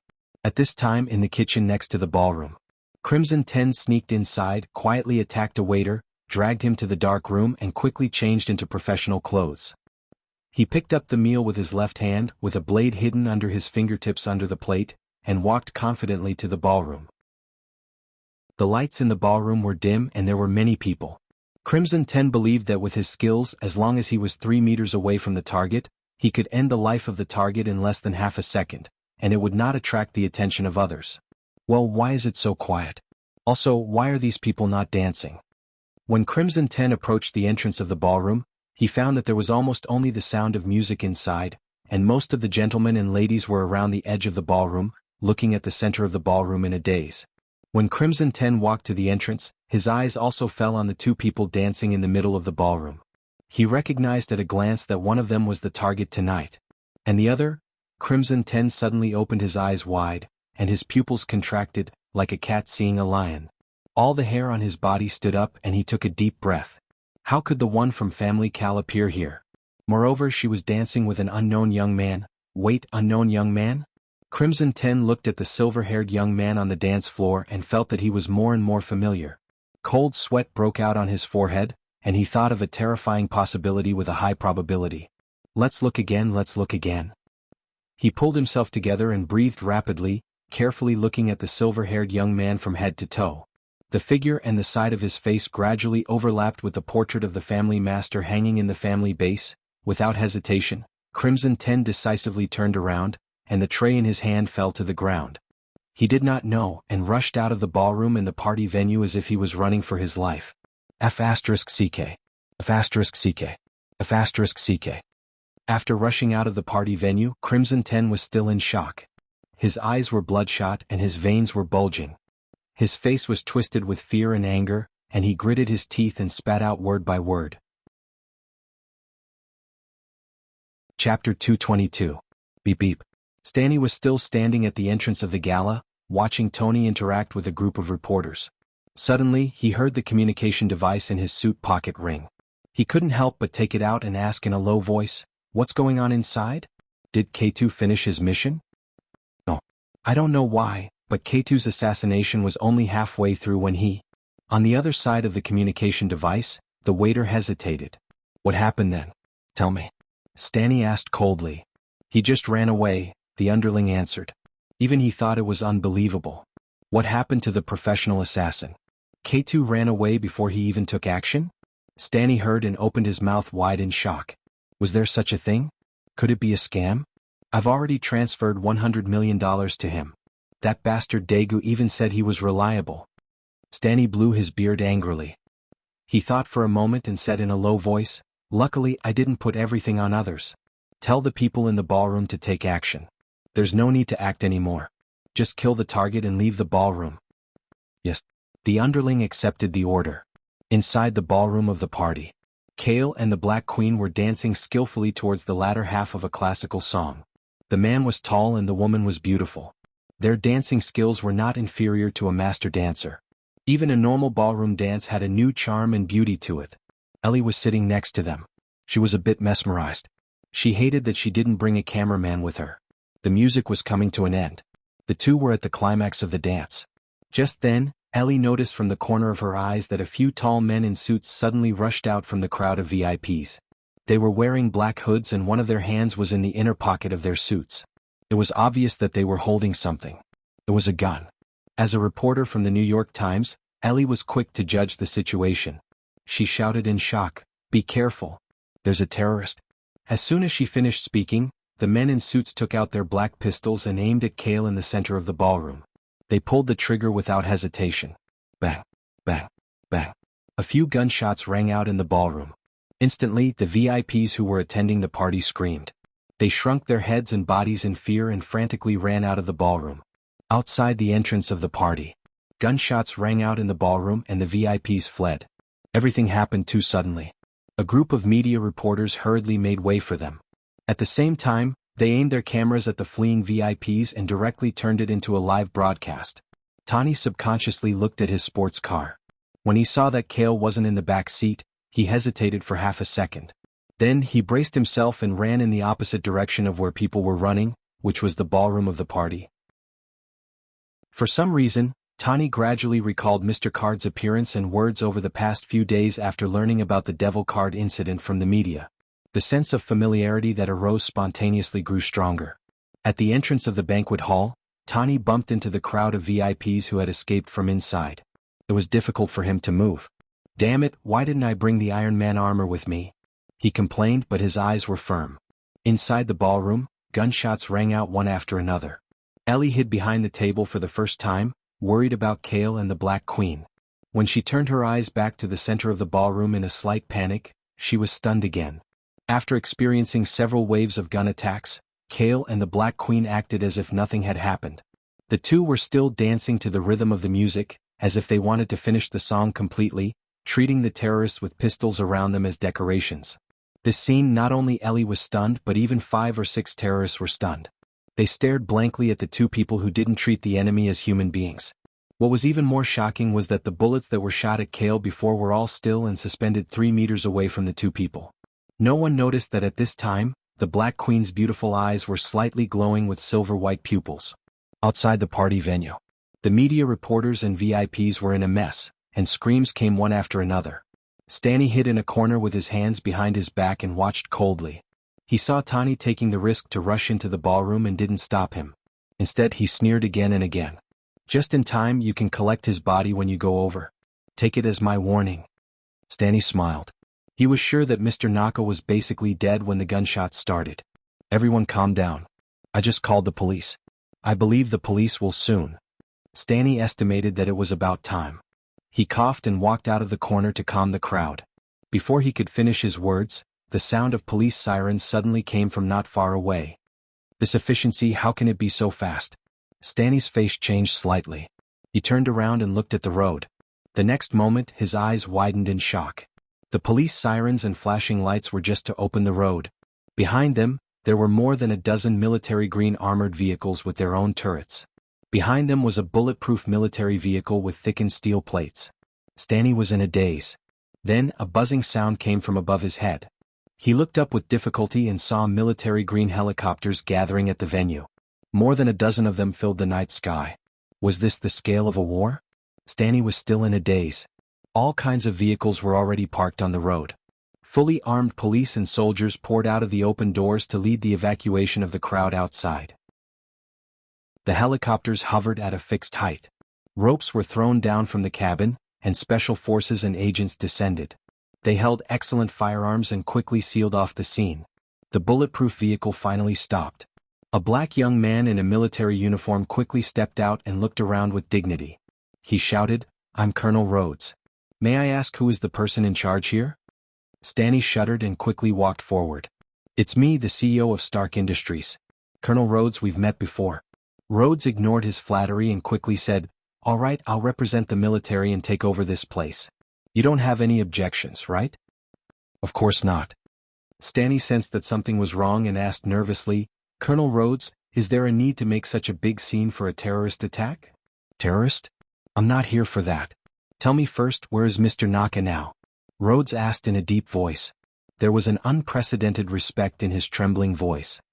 "And in the ballroom." Stanley forced his face to remain calm, but his heart was in turmoil. His palms were sweaty and the ominous feeling was getting stronger.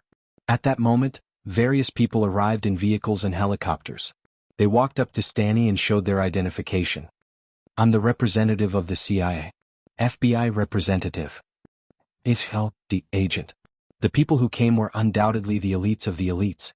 They gathered together and their faces were filled with excitement.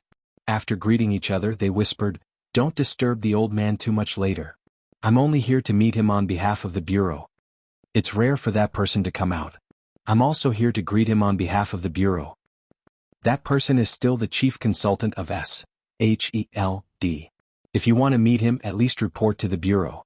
Stanley's face turned even paler as he listened to their enthusiastic discussion. He asked hoarsely, "Who is that Mr. Naka?" Oh. The military and the representatives of the various bureaus were stunned for a moment before answering in unison. Chapter 223. Outside the venue, the area within 100 meters was controlled by the various forces in just a few minutes. Helicopters and armored vehicles circled the area 3 times. Countless armed personnel acted as if they were carrying out a rescue operation. They even used night vision equipment and were armed to block the scene. Symbol of peace. After hearing these words, Stanley felt as if he was crushed by this title, as if all his strength had been sucked out. His eyes were empty and dull, his hands and feet could not help but tremble, and his old face was pale without a trace of blood. Perhaps the young people of the new era learned this from history books and sculptures on the streets and alleys. They regarded that person as a national spiritual symbol, a hero, an idol, or a legendary figure. But only the older generation who had personally experienced World War II could truly understand what the symbol of peace represented. It was the light of the Dark Age, the strongest force on Earth, and it was not an exaggeration to say that it was a god. Mr. Cart, it's actually that person. Stanley said bitterly to himself and laughed strangely. He laughed at himself for being too anxious and stupid to provoke the person he shouldn't provoke the most. The representatives of the various forces didn't notice Stanley's loss of composure.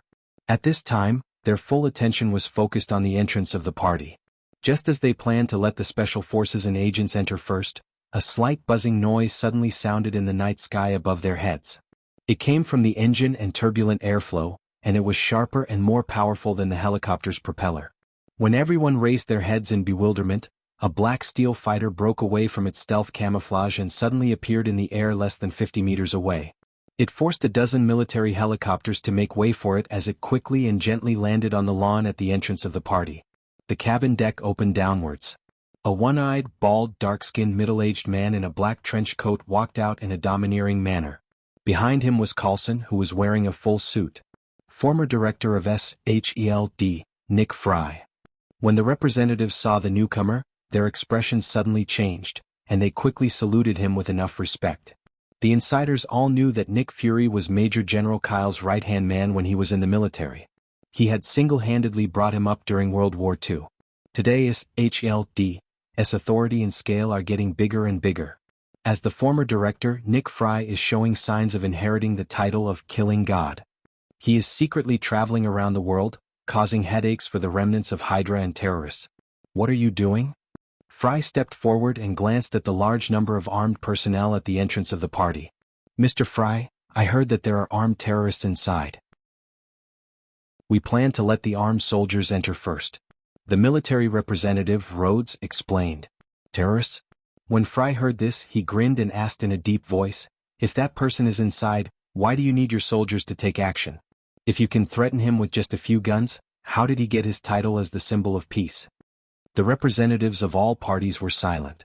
Indeed, even elementary school students knew that the symbol of peace was a symbol of national strength. One person represented the top combat power during World War II. Let the rest of your subordinates stay outside. You guys just need to follow me in. Fury shrugged. Without waiting for them to respond, he walked into the banquet hall in a swift and decisive manner. At this moment, inside the party, the large and luxurious ballroom fell into a dead silence after the song ended. After finishing the last beat of the dance, Kerr hugged Yutong's soft and slender waist with one hand. He calmly raised his eyes and looked at the enemies around him who were shooting continuously until they emptied their magazines. The 6 terrorists were all masked, so no one could see their expressions clearly. However, their hands that were holding the pistols were trembling slightly. Cold sweat had soaked their masks and clothes. Under the cold wind of the air conditioner, their bodies and hearts were extremely cold. With their poor knowledge, they obviously couldn't understand what was happening in front of them. No matter how many shots they fired, the bullets couldn't break through even if they got close to the target. In front of Kale and Yutong, the pistols that could easily endanger the lives of ordinary people were as laughable and useless as a child's toy.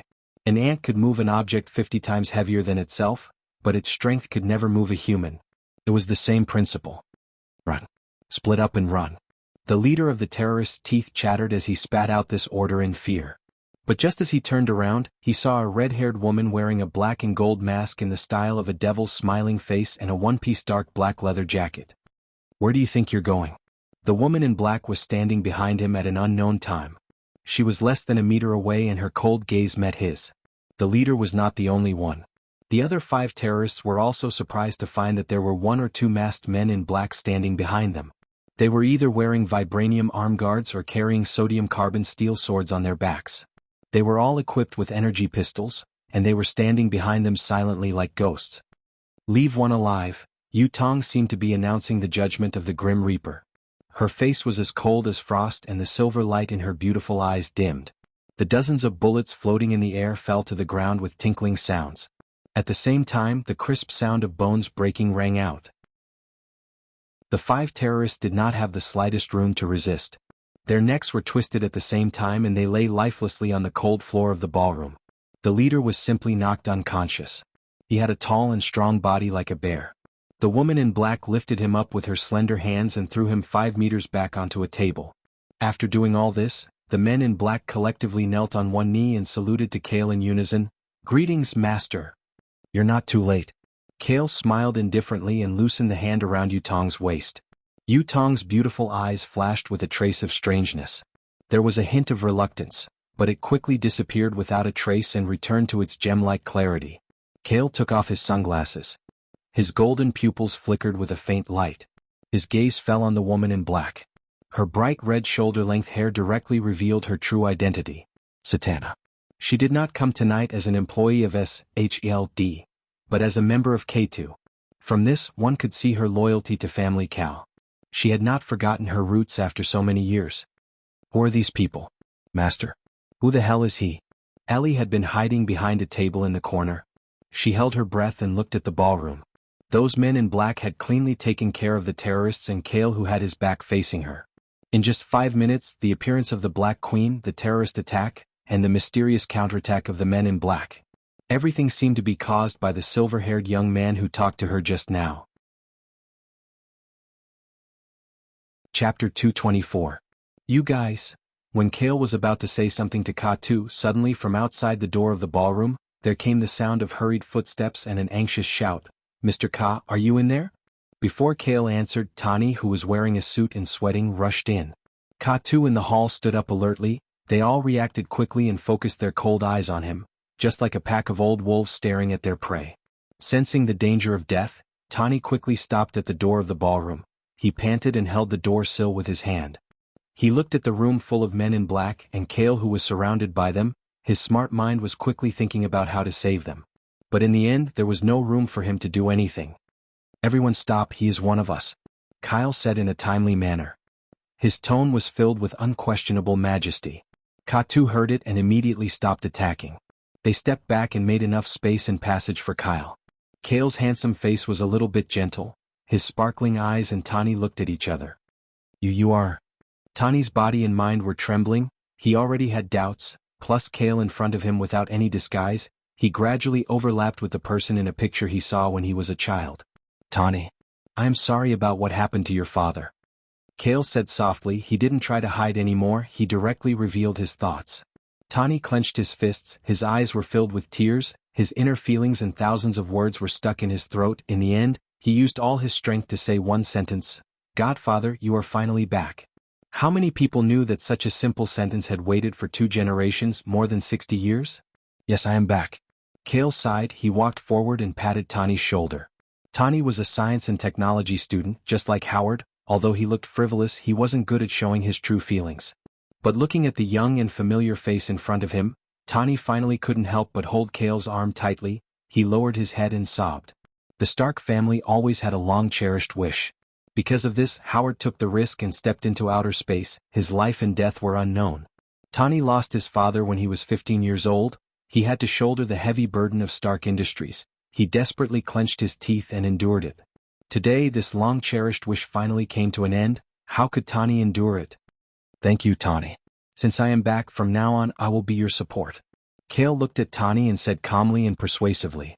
From an outsider's point of view, this scene and conversation was very strange.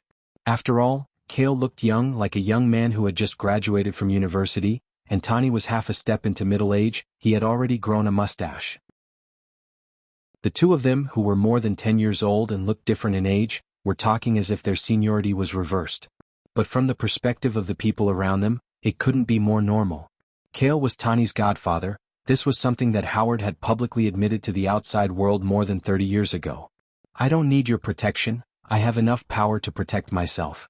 Tani snorted. He turned his face away and silently wiped the tears on his face. He, who loved his face, cried in front of so many people. When he realized it, he felt very awkward. "Tani Stark's godfather, it can't be." Behind the table in the corner of the ballroom, Ellie covered her mouth with both hands to prevent herself from screaming. Her heart was in turmoil and her eyes were filled with disbelief. As a member of the Carter family and a reporter for the New York Times, how could she not know who Tony Stark's godfather was? Retired Major General Cale, the greatest legendary hero of the 20th century, the most powerful man on Earth, the symbol of America's power and conquest, and now the symbol of world peace. It seems that only his hair color changed, he didn't age at all. Instead, he looks younger than the black and white photos from the old era. Ellie was shocked. She squatted down, her round but accidentally bumped into the wine bottle behind her. It instantly made a crisp sound. The next moment, the table and the chair were separated. Natasha grabbed Ellie's arm and lifted her up like a chick. She was about to throw Ellie to the ground. "Don't hurt me, I know that old man." Ellie screamed. She was suspended in the air, her hand kept pointing at Cale's direction. "Old man?" Hearing that, Cale's mouth twitched, but considering that she was the younger generation of his old friend, he said, "Natasha, let her go." Natasha let go of her hands, and Ellie fell from half a meter and sat on the clean floor, holding her but in pain. "It's so quiet outside, someone I know should be coming." Cale muttered. He glanced at the dozen or so black-clothed captives in the ballroom and ordered, "It's not good for you to be exposed like this. Leave first and return to the family base." The captives nodded in unison. They didn't hesitate, they followed the order and quickly left through the safe passage. With their skills, the special forces and agents outside were nothing, they could come and go as they pleased. Soon only Cale, Yutong, Tani, Ellie and the leader of the terrorists were left. Cale subconsciously looked at Ellie, but Ellie put her hands together and begged him, indicating that she didn't want to leave. Tonight's news was definitely more than a year's news, and the return of the symbol of peace, if published in the newspaper, would definitely sell out. It was enough to shock the world. How could he miss it? "Tani, I'll borrow your venue." Cale turned around and said, "Use it however you like, Godfather. Not everything I have is yours." Tony spread his hands helplessly. Since more than 20 years ago, before Howard left, he had told him that the Stark family's business was all under one person's control. Now he understood, that person was Godfather Cale, and there was an even bigger and more mysterious force behind Godfather. Thinking back to the 100 billion USD debt, Tani couldn't help but smile bitterly. He knew that he had been tricked. "Yutong, tidy up a bit." Cale looked around. The luxurious ballroom was a mess. The tables and chairs were flipped over due to the panic just now, wine bottles, glasses and bullets were scattered all over the floor, and lifeless corpses were everywhere. "Okay, boss." Yutong smiled slightly, her voice was pleasant to the ears, silver light condensed in her beautiful eyes, her white slender hands spread outwards, and an invisible will erupted and swept out with her as the center. Other than the 5 people in the ballroom, everything else was suspended in the air. Under the shocked eyes of Tani and Ellie, the tables and chairs were automatically restored, the bullets and rubbish flew into the trash can, the corpses were neatly piled up in a corner, and the leader who fainted was automatically tied to a chair by a belt. Finally, a few bottles of precious red wine and Lafite flew out of the wine cabinet, and clean glasses were automatically opened and more than half of the wine was poured out. This supernatural phenomenon was completed in 3 seconds. Even Cale was slightly surprised. At the same time he divided his spiritual will, and precisely controlled more than 100 objects to classify. The control was perfect. Chapter 225. When Fry and the representatives of the various bureaus hurried to the ballroom, they saw a peaceful scene. The spacious main hall was clean and tidy, as if it had just been carefully cleaned. The bodies of the terrorists were piled up in the corner like goods, but it didn't seem out of place. A handsome silver-haired youth was sitting on a chair with his legs crossed. He held a wine glass in his hand and carefully tasted the red wine. Yutong stood quietly behind his chair, waiting for orders at any time. Tani and Ali were sitting on the chairs on both sides. Both of them had a lot on their minds and no one knew what they were thinking about. Several people seemed to be talking about something.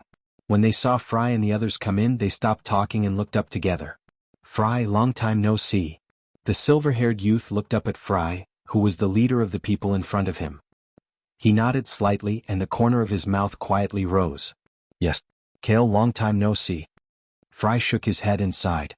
Looking at Cale sitting in front of him, he had a strong feeling of unreality. After parting, they met again more than 60 years later, and Cale was as young as the day when he went to the battlefield. He ignored the torment of time and his age didn't change at all. Fry, even with the infinite formula potion and the body's aging, was infinitely suppressed, but his body was still that of an ordinary human. He inevitably aged about 10 years, and now he looked like he had stepped into the vicissitudes of life. As the representative of the military, Rhodes, and the other representatives of the various bureaus listened to the conversation between the two, and looked at the familiar Kale sitting on the main seat, they were incomparably shocked. Although their superiors had already given them a hint, when they saw the living legend sitting in front of them with their own eyes, and the face that was exactly the same as the face of the highest profile more than 60 years ago, it still broke their common sense and made them speechless. Well, you can find a place to sit. There are some things that I can answer for you one by one. Kale glanced at the crowd and said calmly, and took a sip of red wine unhurriedly. Fry didn't hesitate. He walked over and sat on a chair. He didn't forget to pour himself a glass of wine. The rest of the representatives looked at each other and sat down in the ballroom after making up their minds. The ballroom, which had been attacked by terrorists earlier, suddenly became some kind of important national-level parliament, solemn and sacred. However, the bureaucrats and military officers who used to be full of power were all quiet after taking their seats. Everyone knew who the star of the night was. No matter who came, they would not be able to steal his limelight. I'm a little late. I'm not late, right? At this moment, along with a gentle and powerful female voice, a beautiful figure stepped in from the entrance of the ballroom. Her dark red hair was swaying like a rattle drum. The woman was only wearing a set of black smooth leather clothes, showing off her devilish figure. Her voluptuous curves were tempting to commit crimes. Below the zipper, a pair of proud twin peaks stood tall. The new deputy director of SHELD, Natasha Romanoff. I knew this woman would definitely come. The Black Widow that carries poison in the darkness. The representatives of each bureau whispered among themselves. There was a lot of fear in their voices. Sit down. Kale shook his head inwardly. This woman was really an experienced agent. She had just left as K2. She only took a walk outside, took off her mask, and came as a representative of SHLD. Natasha smiled and gracefully strode forward like a cat. She then sat down on the chair next to Ellie. Ellie shrunk her body timidly. She recognized Natasha.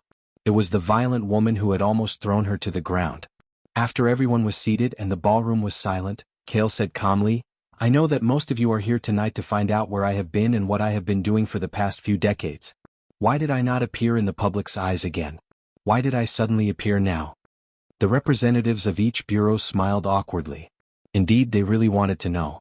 Not only them, but all of New York, all of America, and even all of the world wanted to find out the answer to this question. The answer is very simple. Kale said straightforwardly, in 1945, not long after the end of World War II, a few months after I resigned from the position of Major General, I left Earth and went to outer space. I did not return until recently. He said it casually, but it was like a nuclear explosion. Except for Fry and Tani, most of the people in the ballroom were shocked. How was it possible to leave Earth and go on an interstellar voyage in 1945? Even with the advancement of technology, mankind was only at the stage of landing on the moon. But the person who said this was the symbol of peace, Kale. He represented authority and power. His words were undeniably persuasive. For a moment, even though everyone felt that it was a fantasy, no one questioned it. Instead, they silently accepted this fact. Mr. Kale, I want to know how you left Earth and how you came back. Rhodes took a deep breath and asked carefully, also, what is there in outer space outside Earth? The two questions he asked were the most important points. Suddenly, almost everyone in the ballroom looked at Kale expectantly. The method I used to leave and return to Earth is not something an ordinary person can use. Kale said this because he did not want to reveal the existence of the Rainbow Bridge. He paused and said with a smile, as for what is outside Earth, Vice show them. Kale snapped his fingers. The sunglasses hanging on his chest immediately glowed with two beams of light and showed a three-dimensional image with a holographic projection. Everyone in the hall held their breaths as they watched. In the 3D image, they quickly flashed past the tall buildings of planet Saka, all kinds of strange and powerful alien race creatures, low-flying and silent interstellar spaceships, an interstellar stadium that was half the size of a city, an ancient battlefield that was barren and full of the remains of creatures, a mountain-like six-winged black dragon creature, and finally, the city of Asgard that was built with the gold of the heavens. The video ended in less than half a minute. Most of the people in the ballroom were in a trance. They were shocked and their mouths were wide open. They were unable to recover for a while. I just set foot in a corner of outer space by chance. It's just 2 or 3 places. Kale smiled indifferently and coldly told the hard-to-accept facts. As far as I know, outside Earth, just in the Milky Way, there are countless planets with life. Some of the alien creatures are similar to humans, but their level of technology and civilization is far more advanced than ours. Some non-human creatures are naturally better at fighting and killing than we are. You might as well think about it. If one day alien creatures invade Earth, what should we do? Kale shrugged and threw out a meaningful question. Hearing this question, most of the people in the ballroom felt their scalps go numb and they sucked in a breath of cold air. Fear sprouted from the bottom of their hearts and spread to every inch of their skin. So my return is not the main point. Kyle stood up and looked down at the people in the hall indifferently. He said coldly, "Everyone, I just want to remind you that Earth is about to usher in a brand new era. A new era that will overturn everything you've ever known." Chapter 226. There were planets with life outside of Earth, and aliens were far more powerful than humans. This sounded like a sensational rumor, but when it came from Kale, the symbol of peace, it was undoubtedly the truth that was highly credible. After Kale answered the first few questions, the representatives of the various bureaus were all pale and restless. They wanted to immediately leave and return to their departments so that they could have a full meeting. As if reading their minds, Kale spread out his hands and said, "Let's call it a night, I should go back and rest." "Mr. Kale, when you're free you must come to the CIA for a visit. We will definitely treat you with the highest level of respect." The CIA representative quickly stood up and said with a face full of respect, "The FBI as well, we welcome Mr. Kale to come and give us some guidance." The FBI representative didn't pass on his responsibility and immediately followed up. "Our military." Rhodes opened his mouth, but before he could say anything, he was interrupted by Natasha. "All right, don't go too far." Natasha coldly snorted and said bluntly, "Don't forget, Mr. Kale is the chief consultant of SHLD. If you have any problems, please contact us, HLD, and pass on your message." The representatives of the various organizations were speechless. The symbol of peace, Kale, once held the position of chief consultant at the newly built SHLD over 60 years ago, and this was recorded in the files. "When you leave, take the terrorist who is still alive with you. Also, send someone to clean up the scene." Kale said, "We will investigate this matter as soon as possible. We will give you an explanation." Daring to attack the symbol of peace, I think the people behind this are tired of living. The representatives all agreed and their malicious gazes gathered on the man tied to the chair. The leader of the terrorists was still unconscious, but he suddenly felt a chill and shivered. If he knew that he was being targeted by several high-level departments, he would definitely feel like he had nothing left to live for and would rather have his neck broken. After the representatives of the various departments left, Ellie couldn't help but want to return to the news company. Kale looked at her and reminded her meaningfully, "You should know very well what can be published in the newspaper and what can't be made public, so I won't say more." "I understand." Ellie nodded like a chick pecking at grains. She knew very well that things like the return of the symbol of peace, the existence of life planets outside of Earth, and the new era of extraterrestrial warfare could all be published in the newspapers. But regarding the mysterious force that Karthus belonged to, it was best to keep it to herself. After Ellie left, Kale's gaze fell on Tani, who was still in a daze, and said calmly, "Tani, you also know just now that there are many planets with life outside of Earth. Your father, Howard, is very likely to be alive on one of them. In the future, I will definitely step into outer space again and find them. If you have that kind of heart, then strengthen and arm yourself well. At the very least, you must have enough ability to protect yourself." Kale's words directly hit Tani's heart. Clenching his fists, Tani stood up from his seat, looked straight at Kale and said with a little confusion, "Godfather, I don't know if what I'm going to do in the future is right in other people's eyes." "Why do you have to look at what other people think?" Kale smiled, raised his left hand and tapped on the iron core in Tani's chest with 2 fingers. "Just do it boldly, no matter what is right or wrong in the world, as long as it is what you think is right. Also, in the future only the strong have a choice, the weak have no choice." "I understand." Tani nodded, his eyes were firm. "Godfather, I still have things to do, so I'll leave first." "Go." Kale patted his shoulder. Tani immediately walked out of the ballroom without looking back. Looking at his back, Kale vaguely saw a trace of Howard's shadow. A will that was like scrap iron would eventually be forged into an unyielding steel. "Iron Man done?" Kale whispered to himself and turned around. At this time Fry and Natasha had approached. Fry looked at him in surprise and asked curiously, "Kale, why did you say something about aliens? Once the news spreads, I'm afraid the whole world will be in an uproar tomorrow, causing panic and social unrest." "Because it's the truth." Kale chuckled.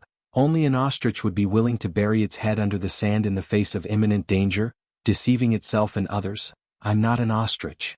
He paused and continued, "Instead of letting the world experience despair and pain after the alien war, only then will they learn their lesson.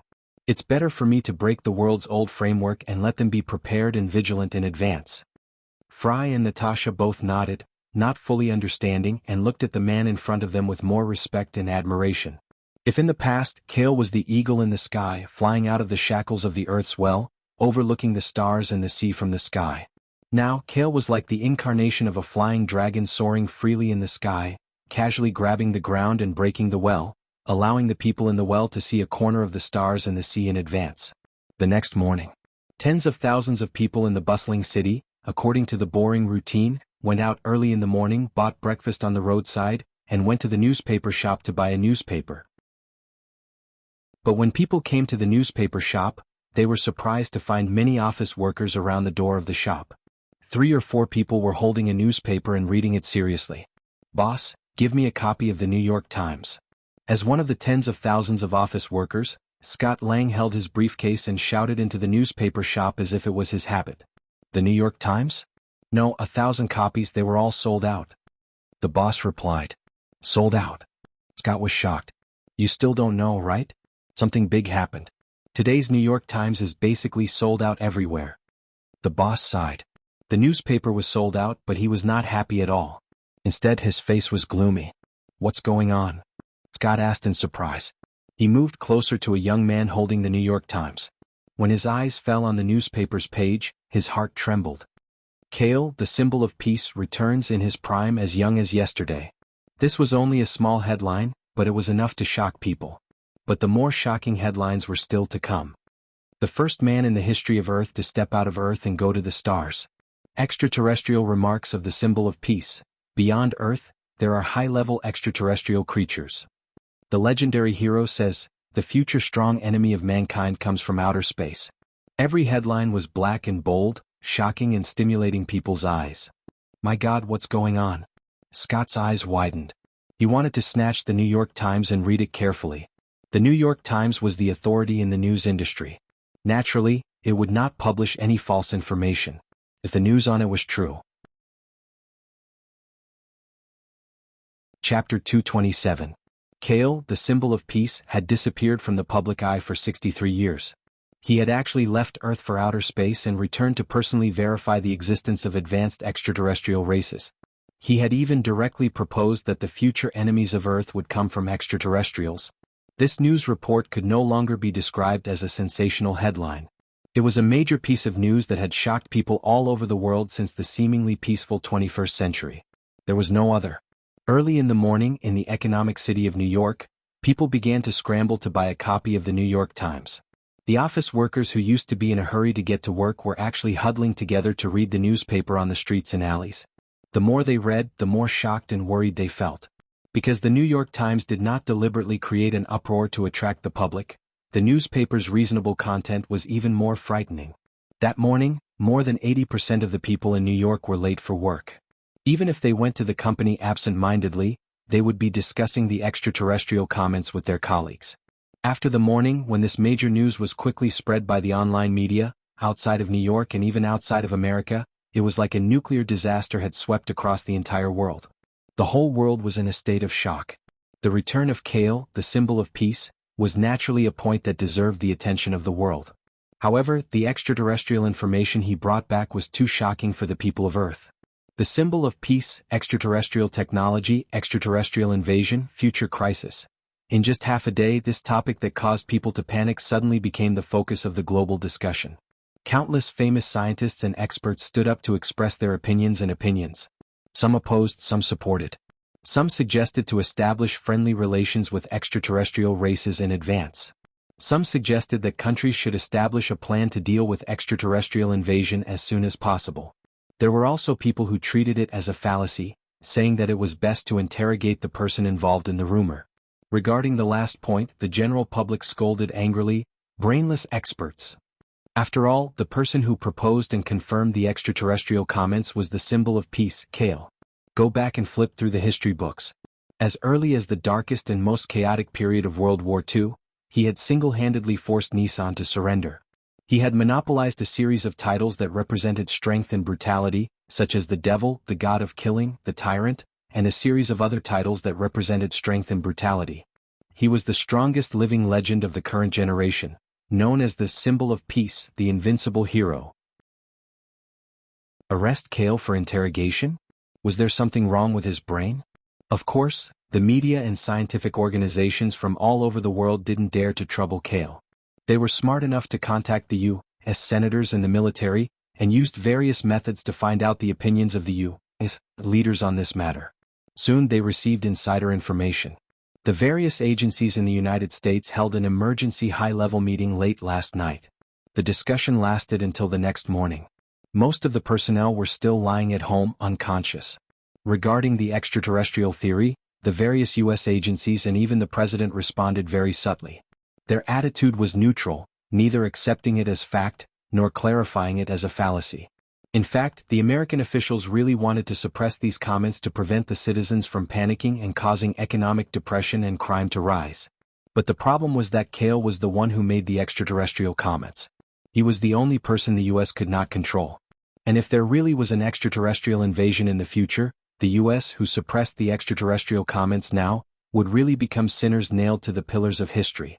Under Kale's intentional push, the wheel of time had already begun to turn. No one dared to stop it, and the only thing they could do was accept it and think of countermeasures. The silence of the U.S. indirectly acquiesced to the extraterrestrial comments. All of a sudden, the global media no longer openly questioned it. They began to report the relevant news seriously, and started a long-term focused discussion with the people. Knowing that the world was about to change, they had to prepare a light source and a protective umbrella to deal with it. And Kale, the symbol of peace, could be the light that shines through the darkness. But where was the protective umbrella of the earth? Just as the world was in a panic and heated discussion, a golden red Iron Man appeared out of nowhere. In less than half a day, the Iron Man, armed with supersonic flight engines and laser cannons, flew across the vast sea from the United States to the Middle East. He completely defeated terrorists with sufficient ammunition in various parts of the Middle East and rescued the local civilians. The Iron Man's steel armor not only ignored bullets, but even tanks and missiles couldn't stop him. He crushed all kinds of high-tech weapons along the way, and while using violence to curb violence, he also ensured a frighteningly high rescue survival rate. The local people affectionately gave him the hero title of Iron Man. The appearance of Iron Man at the turning point of this era was like an effective cardiac stimulant into the hearts of the people who were frightened by the extraterrestrial comments. The birth of Iron Man made the general public understand one thing clearly.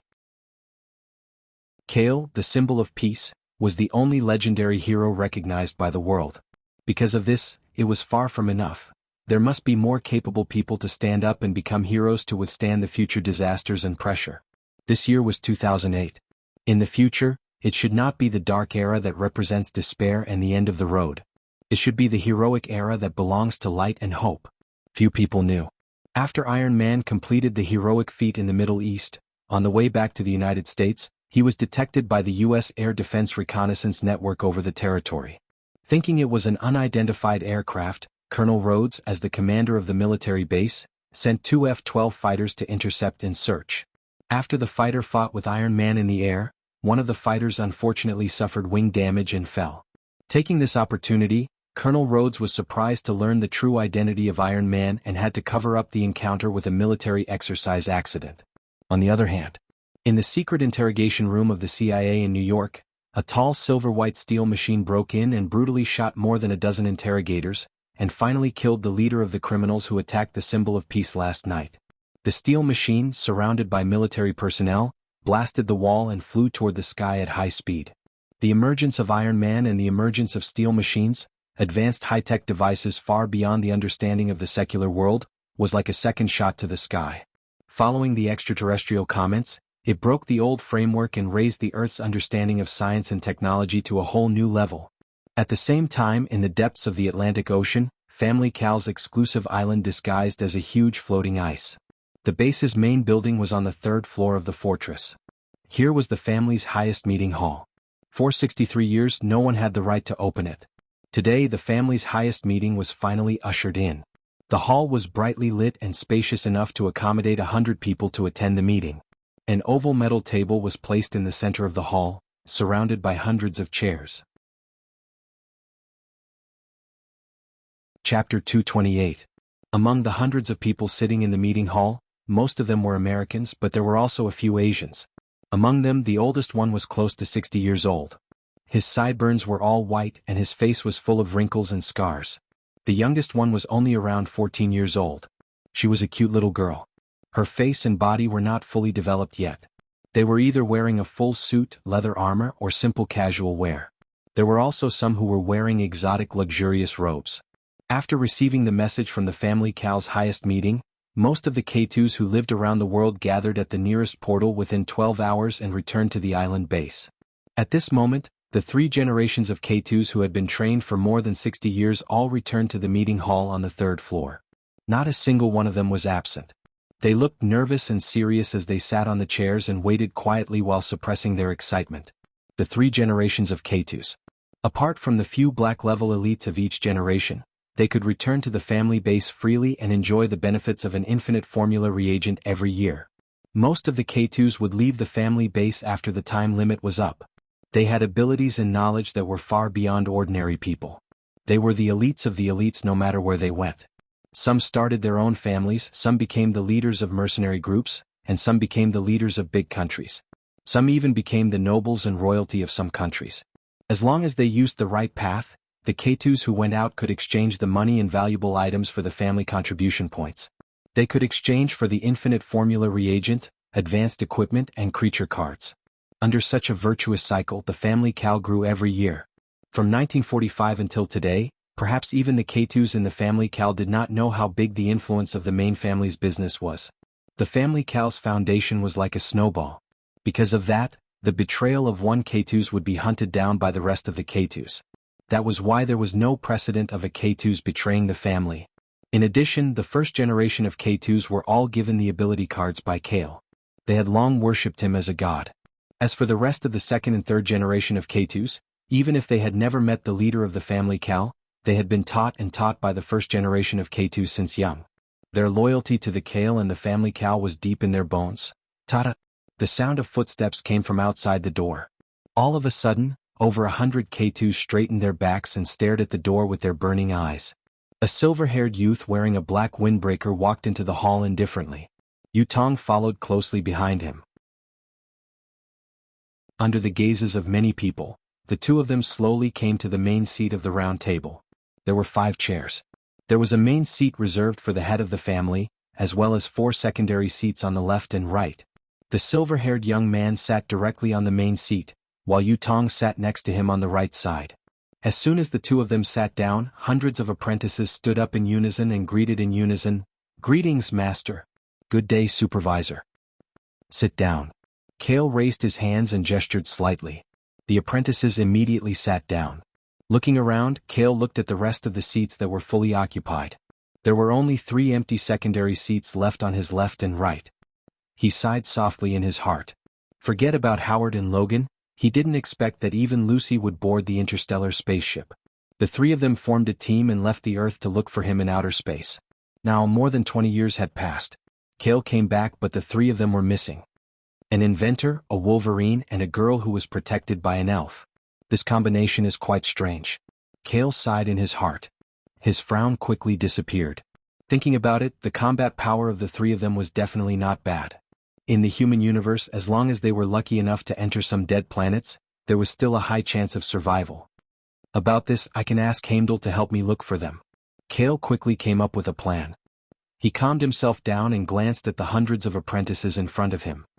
He chuckled and said, "I gathered all of you here for the highest meeting of the family. The main reason is to tell you one thing: I'm back." Kale's words were very calm, but it contained an indescribable power. It made the hundreds of apprentices in the hall tremble. Some of the older first-generation apprentices had tears in their eyes. No matter how big Family Cal was now, even if a few core members left, they could still continue to be strong. But without a family leader, it was like without a soul. They could only focus on developing but couldn't find a future goal. Kale's return could be said to be the switch to start Family Cal's aircraft carrier. He was the only one who could command all the members of K2 and make them work for him willingly. There's one more thing which is also very important. Kale tapped his finger on the table and said decisively, Family Cal has been hiding for more than half a century. Now that times have changed, it's time for some of them to come out. As soon as he said that, all the apprentices widened their eyes. They looked eager and expectant. They had been waiting for this sentence for too long.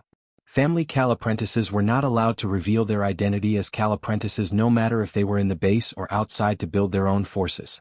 A small number of people in the world only knew about Cal apprentices. They thought it was the code name of professional assassins in Zero. They didn't know that Cal apprentices were Family Cal members. No one knew what Cal apprentices meant and what Family Cal meant. The family's island base will remain the same.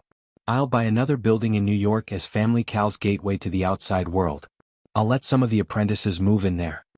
Kale pondered and looked at the apprentices. He said in a deep voice, as for your identity as Cal apprentices, you don't have to hide it anymore. But remember, don't use the identity of Cal apprentices to do dirty and evil things. Otherwise, don't blame me for cleaning up the family. When Kale said the last sentence, his golden eyes shone. A faint golden flame ignited on the surface of his body. The oppressive aura of the god of fire swept across the room. The temperature of the entire room rose by a few degrees. Cal apprentices were not ordinary people. Their senses were very sharp. Now that they looked at Kale, who had the aura of a god, they felt as if they were facing an evil dragon with its fangs bared. The irresistible gap in combat power made them feel powerless. They were sweating and nodded subconsciously. This was the family leader. So powerful. So terrifyingly powerful. His level of evolution was far above them. Family Cal's meeting ended in a short and simple manner. When the apprentices left one after another, the meeting hall on the third floor became quiet. Kale, who was sitting on the main seat, looked sideways at Yutong, who was maintaining her elegance and coldness. He said with emotion, Yutong, thank you for your hard work. The departure of Howard, Logan, and Lucy almost put all the burden of Family Cal on Yutong's shoulders. No wonder Yutong could become the high and mighty Dark Queen today. Chapter 229. Who asked you to be my boss? Her beautiful gem-like amber eyes stared at Kale, and his shadow was reflected in her watery eyes. Yutong smiled slightly, and her tone was gentle and charming.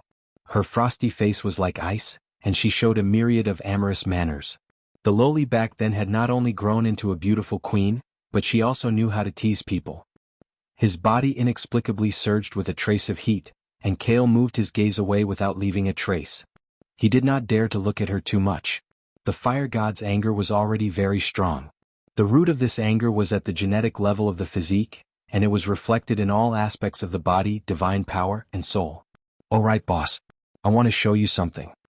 Yutong smiled charmingly and stepped forward. Her pair of white and slender hands wrapped around Kale's left arm, and she pulled him downstairs of the base fortress. Yutong, you have really grown up a lot.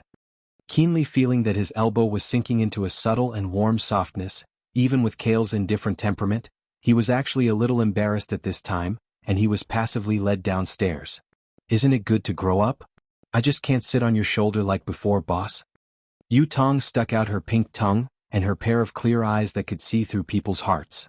Although she was already a powerful and mature Dark Queen in front of Kale, she was still the same as before, a little girl with simple and direct thoughts. Kale smiled helplessly, and his mood that was stirred up just now calmed down and dissipated. He let Yutong hold his arm and they walked to the elevator of the base fortress together. Lord God. We want to go to the third floor underground, the technology production factory. The two of them walked into the elevator and Yutong ordered the circular camera in the corner. The loudspeaker of the elevator immediately responded, and a gentle voice similar to Jarvis's said respectfully, Yes, supervisor. After that, the elevator started and slowly descended to the ground floor. Kale laughed bitterly as he watched from the side. The title of Sovereign had once again stunned him. 20 years ago, when Howard and the other two left, Jarvis became the one and only artificial intelligence on Earth. Before Howard left, he divided the original system program into two parts. The blank half of the family information was called Jarvis, and became his son Tani's personal butler. He kept half of the family Cal's records and was in charge of all the family's affairs. He also took on a new name, Main God. For a sovereign to be the family's housekeeper was truly, Cal didn't know where to complain. The elevator kept going down, passing by the gravity training room and the high-tech research room, and finally arrived at the third basement floor, which was newly built in the past few decades. Kacha kacha. A series of noises could be heard. Cal and Yu Tong walked out of the elevator and stepped into the third basement floor. The lights inside lit up automatically, and they saw all kinds of complicated technological equipment. Small circuit pipes crisscrossed like ant nests. It was like a secret underground factory, and all kinds of equipment were automatically working according to the system's programming, working day and night without stopping. What are they making? Cal's pupils contracted as he asked instinctively. Just follow me. Yu Tong chuckled and hugged his arm tightly. She led Cal to the deepest part of the factory and stopped when they reached a steel wall. Sovereign, open the factory's safe room. Following Yu Tong's order, the steel wall suddenly vibrated violently, and then it rose automatically like a shutter door, revealing the secret room behind the wall. This is... Cal's eyes widened. Dazzling white and blue light beams shot out from the safe room, covering the entire field of vision. They were circular objects that came with their own light sources. Each of them was contained in a square glass box. They were neatly arranged in rows, filling up the entire dark room. It was kryptonite. Cal's shock couldn't be described with words. Kryptonite piled up like a small mountain. Even in the entire universe, this was a nearly priceless wealth. One had to know that on planet Sokka, one kryptonite was enough to buy several small interstellar spaceships. Yu Tong said slowly, 15 years after you left Earth, Howard built this underground production factory mainly with the raw materials of vibranium.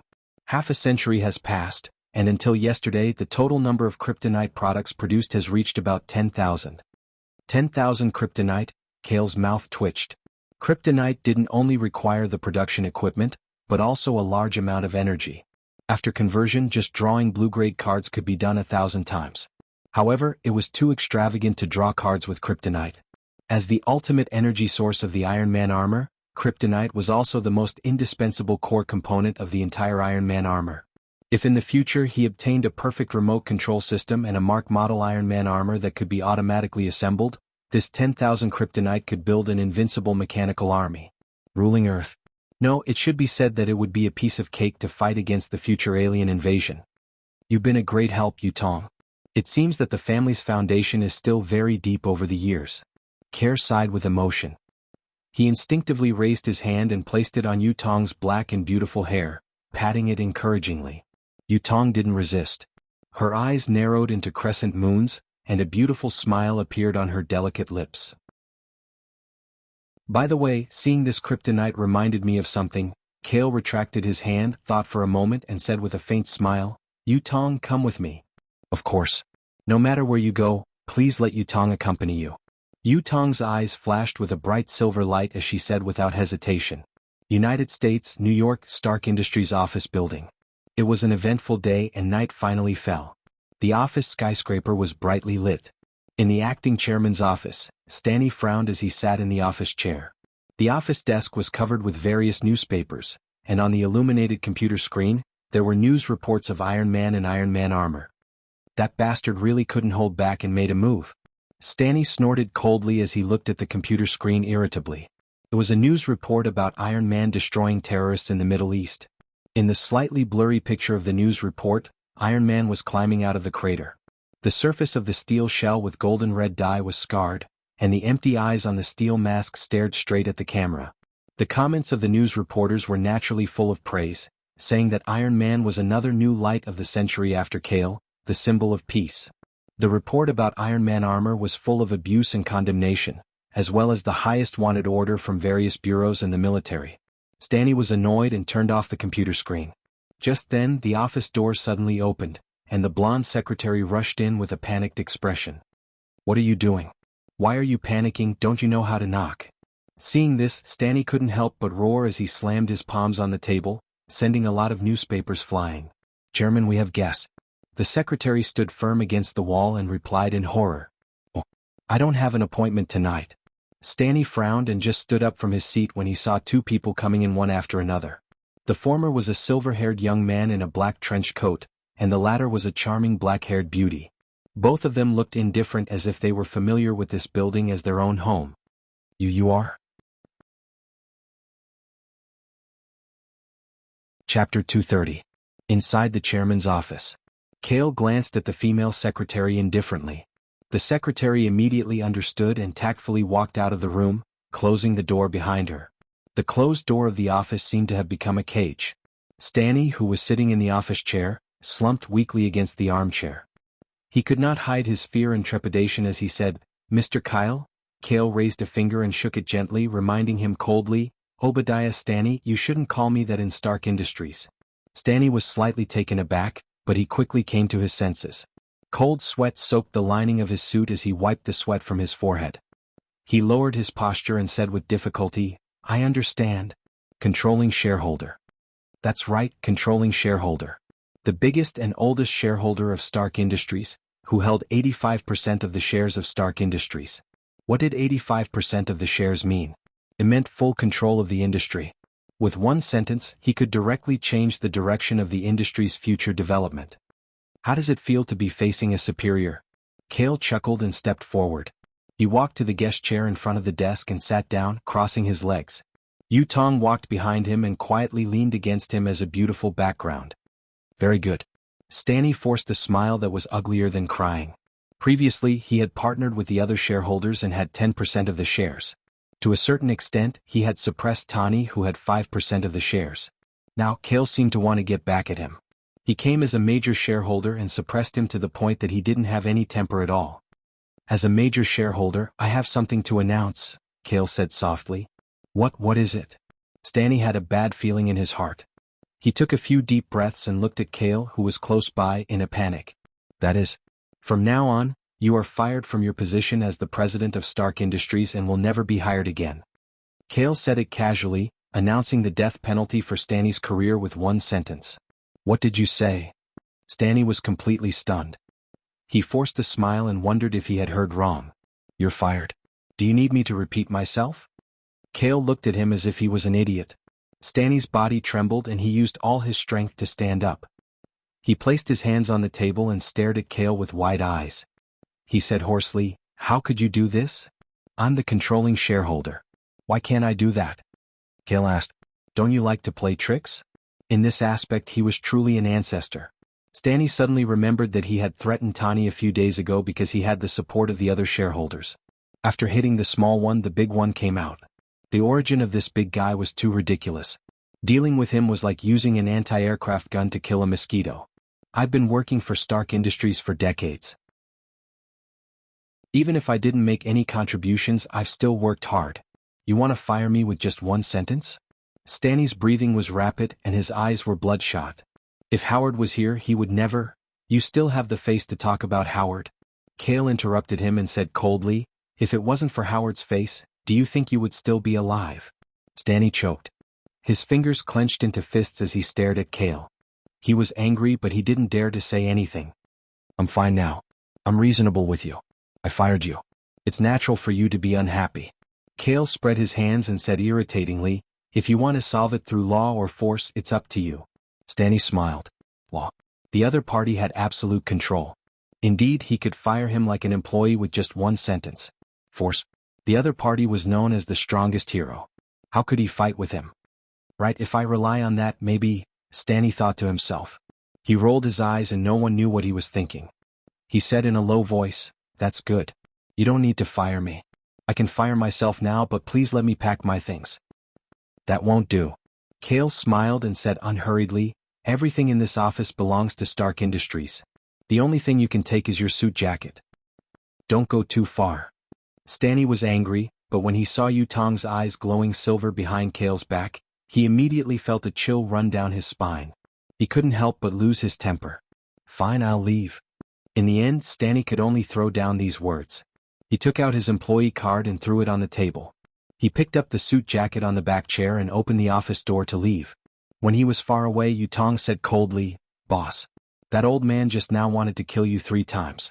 If you hadn't asked me to keep him alive, I would have thrown him down from the top floor." "So, the steel machine that attacked the CIA was really him?" Cale asked, rubbing his chin. "That's right." Yu Tong nodded lightly and waved her hand in the air. The drawer of the desk opened automatically, and a shabby and dim circular device floated out of it. Looking at the item floating in front of him, Kale smiled and said, "I didn't expect him to steal the old energy core from Tani's house while he was in the Middle East. I fired him, so he must have been resentful and wanted to start the steel machine to take revenge. Now that the old energy core is in my hands, the only exposed new energy core is in Tani's chest." Kale analyzed until here and concluded, "So, that old man went to Tani's house as soon as he could, right?" "Boss, that's completely correct." Yu Tong smiled. With her ability, Stanny's ordinary thoughts were completely displayed. "It's similar to what I expected. I set the trap and guided him step by step." Kale shrugged.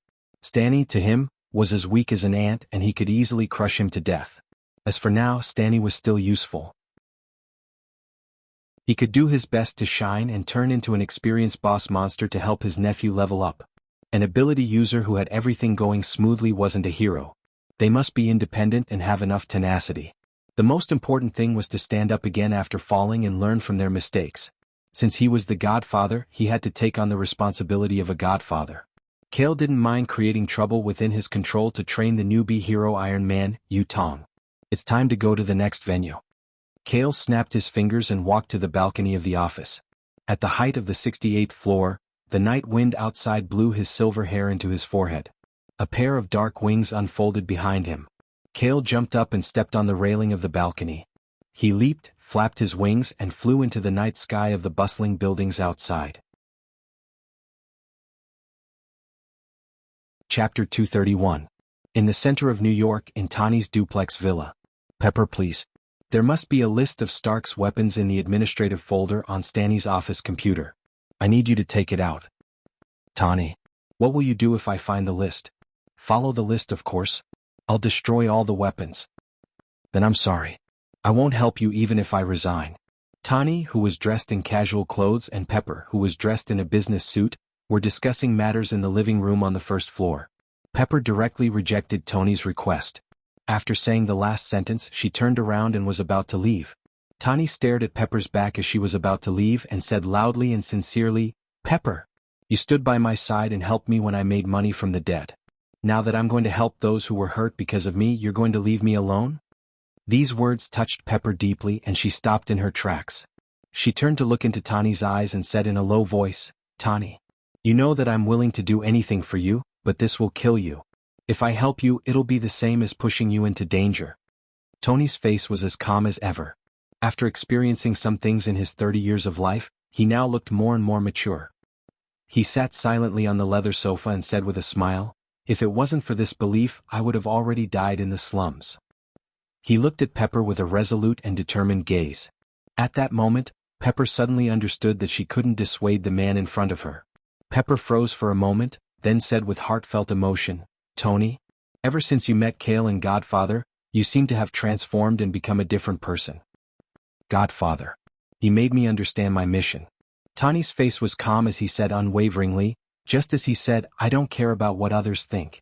As long as I believe that what I'm doing is right, that's enough." Pepper seemed to be convinced. Sighing slightly, she stepped forward and picked up the storage device and the authorization card on the table. A moment later, a commercial vehicle drove out of the villa and headed toward the Stark Industries building. At the same time, a sports car passed by in the opposite direction and quietly arrived at the entrance of the villa. In the living room of the duplex villa, Tani picked up the cup and drank some water. He stood up from the sofa and prepared to go to the basement. At this moment, a big hand suddenly reached out from behind and injected a small syringe into his neck. Tani's face quickly turned pale and ashen, and he fell on the sofa, twitching slightly. The glass cup fell to the ground and shattered into a pile of glass shards. Although his entire body was paralyzed and unable to move, Tani still maintained his consciousness. In his field of vision, an incomparably familiar old and twisted face appeared. "Tani, you didn't expect this, did you? You were too careless. You gave me the authority to enter and leave your villa freely."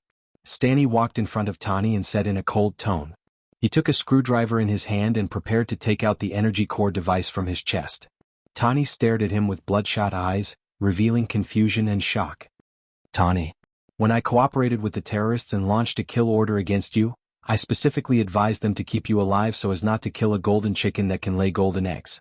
Stanny's expression was slightly ferocious, and he said in a cold voice with anger, "But now, it's all because of your godfather, he forced me." With a simple sentence, he kicked me away after decades of hard work for Stark Industries. What symbol of peace, what legendary hero. Tonight, I'm going to crush him like a cat or a dog. Of course, this will require the help of the Iron Man armor you created. As Stanny spoke, he pulled out the energy core from Tawny's chest. Without the energy core, Tawny seemed to have lost his heart, and his face became even paler. The toxins in his body began to penetrate his internal organs because of the continuous suppression of the energy core. Tawny, I wish you a peaceful death.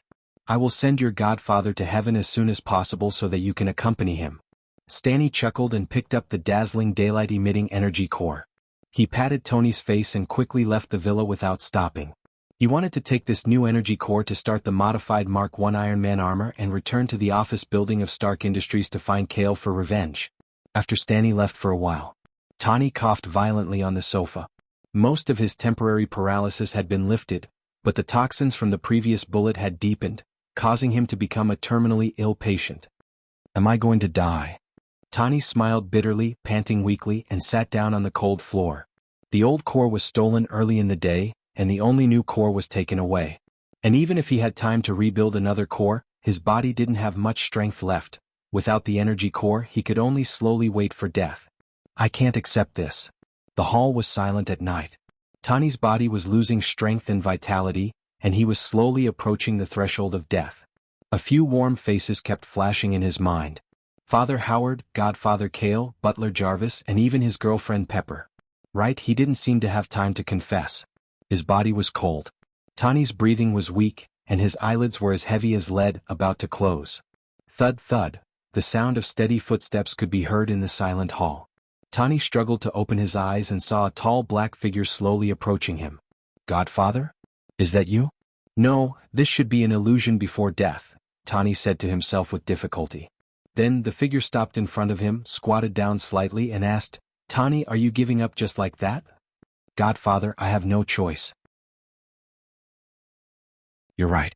Only the strong can choose. The weak have no choice. Tawny moved his lips weakly and answered helplessly. Of course you're still weak now, but you have the potential to become strong. Before you become a hero who can stand shoulder to shoulder with the gods, as your godfather, it'll be hard for you to die even if you want to. Kale shrugged, his calm voice full of confidence. He reached into his windbreaker pocket and took out an old energy core that was glowing weakly. Seeing the old core that represented life's hope, Tawny's eyes suddenly widened as if he had a final burst of strength. His gaze was full of vigor, and even his body was filled with strength again. His dazed mind was completely awake. Godfather, is it really you? Tawny looked at Kale, who was squatting in front of him, full of disbelief and excitement. Who else could it be other than me? Kale smiled and put the old core in Tawny's chest. He said encouragingly, Go, show that guy your power. You're Iron Man. In the future you have to work hard to keep up with my footsteps. Our future enemies are more than 1,000 times stronger than a small character like Stanny. There had once been a man who had fought alongside him, but he had gone missing in the middle of the war after crashing into the sea. Chapter 232. In the office building of Stark Industries. When Pepper arrived at the entrance of the building nervously, she bumped into the CEO's female secretary who was about to go home. She jumped in fright, thinking that Stanny would discover her whereabouts because of this. Unexpectedly, to her surprise, she learned of a reversal from the CEO's female secretary. Godfather Kale had just come to Stark's office building and resigned from Stanny's position as CEO. Wasn't this too cool and domineering? Pepper sighed with emotion. As expected of Tawny's godfather. She hurriedly walked into the elevator in her high heels and swiped her card to the CEO's office on the 68th floor. In the computer files that Stanny hadn't been able to delete in time, Pepper followed Tony's instructions and found a list of secret transactions. She was shocked to discover the emails and videos between Stanny and the terrorists in the Middle East. Without thinking too much, Pepper immediately dialed Tawny's number. When she realized that she couldn't reach him, she informed the military's contact, Colonel Rhodes, and SHLD's contact, Agent Carlson, of this criminal information. Rhodes was Tawny's good friend, so he immediately said that he would rush to Tawny's villa to confirm his safety. Carlson brought a few agents to meet up with Pepper to track down and arrest Stanley himself. This happened when Tani's new nuclear core had been removed and he was lying on the floor of the living room at home, waiting for death. "Tani, are you okay?" Rhodes, who had ignored the traffic rules, rushed to the villa in casual clothes. As soon as he entered the brightly lit first-floor hall, he shouted anxiously. There was no response from Tani. Instead, a calm and deep voice came from the sofa. "Soldier, what are you shouting for?" Rhodes was shocked. He subconsciously put his right hand on the gun at his waist, but when his sharp eyes landed on the sofa and saw the silver-haired young man who had spoken, his taut and tanned face immediately showed respect. He suddenly saluted. "Hello, Major General Kale." "What Major General?" "I publicly retired over 60 years ago." Kale calmly glanced at him and sat on the sofa with his legs crossed. He raised the glass of bright red wine and took another sip. "I know, but you're my idol since I was young, so—" Rhodes was halfway through his sentence when he remembered that this wasn't the time to meet his idol. He quickly changed his words and asked, "Where's Tani?" "Where's Tani now?" "He's in the basement now. He should be preparing to leave," Kale said calmly. While everyone's anxiety, he was very calm. It was as if what was about to happen had nothing to concern him, but at the same time as if everything was under his control. "Then I'll go down first. I'll see you next time." "I'll see you next time," Rhodes said and rushed downstairs. As soon as he arrived at the basement, he heard the clanging of various mechanical brakes. He followed his gaze and saw Tani standing upright on the workbench.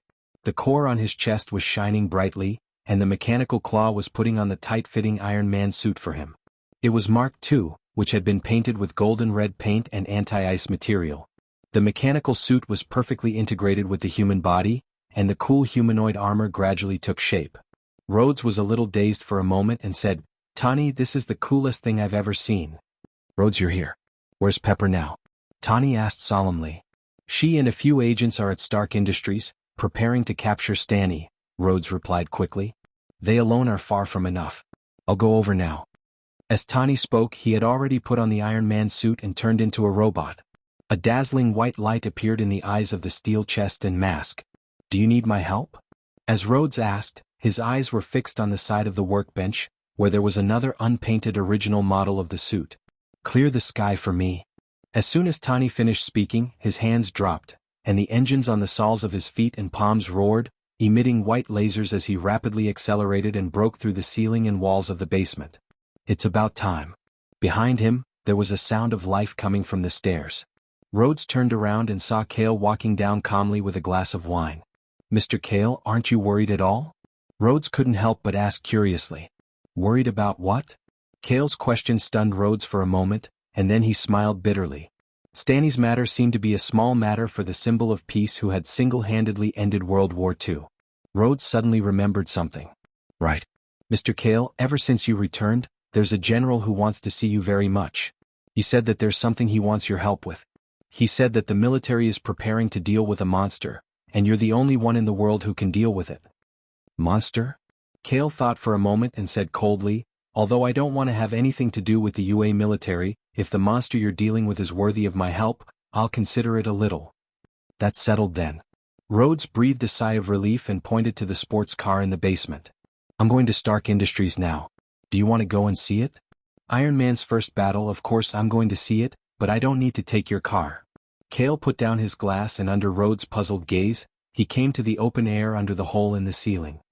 "Sports car too slow," Kale said in disgust, and then the dark wings spread out, and the wind generated by the light flap blew the items in the basement. He rose into the sky like a black light, turned a 90-degree angle over the villa, and rushed into the distance like a bullet. Rhodes was stunned. If Tani's Iron Man armor could barely be analyzed, then Kale's supersonic flight could not be explained by science. "This is another world," Rhodes said with emotion. Rhodes sighed.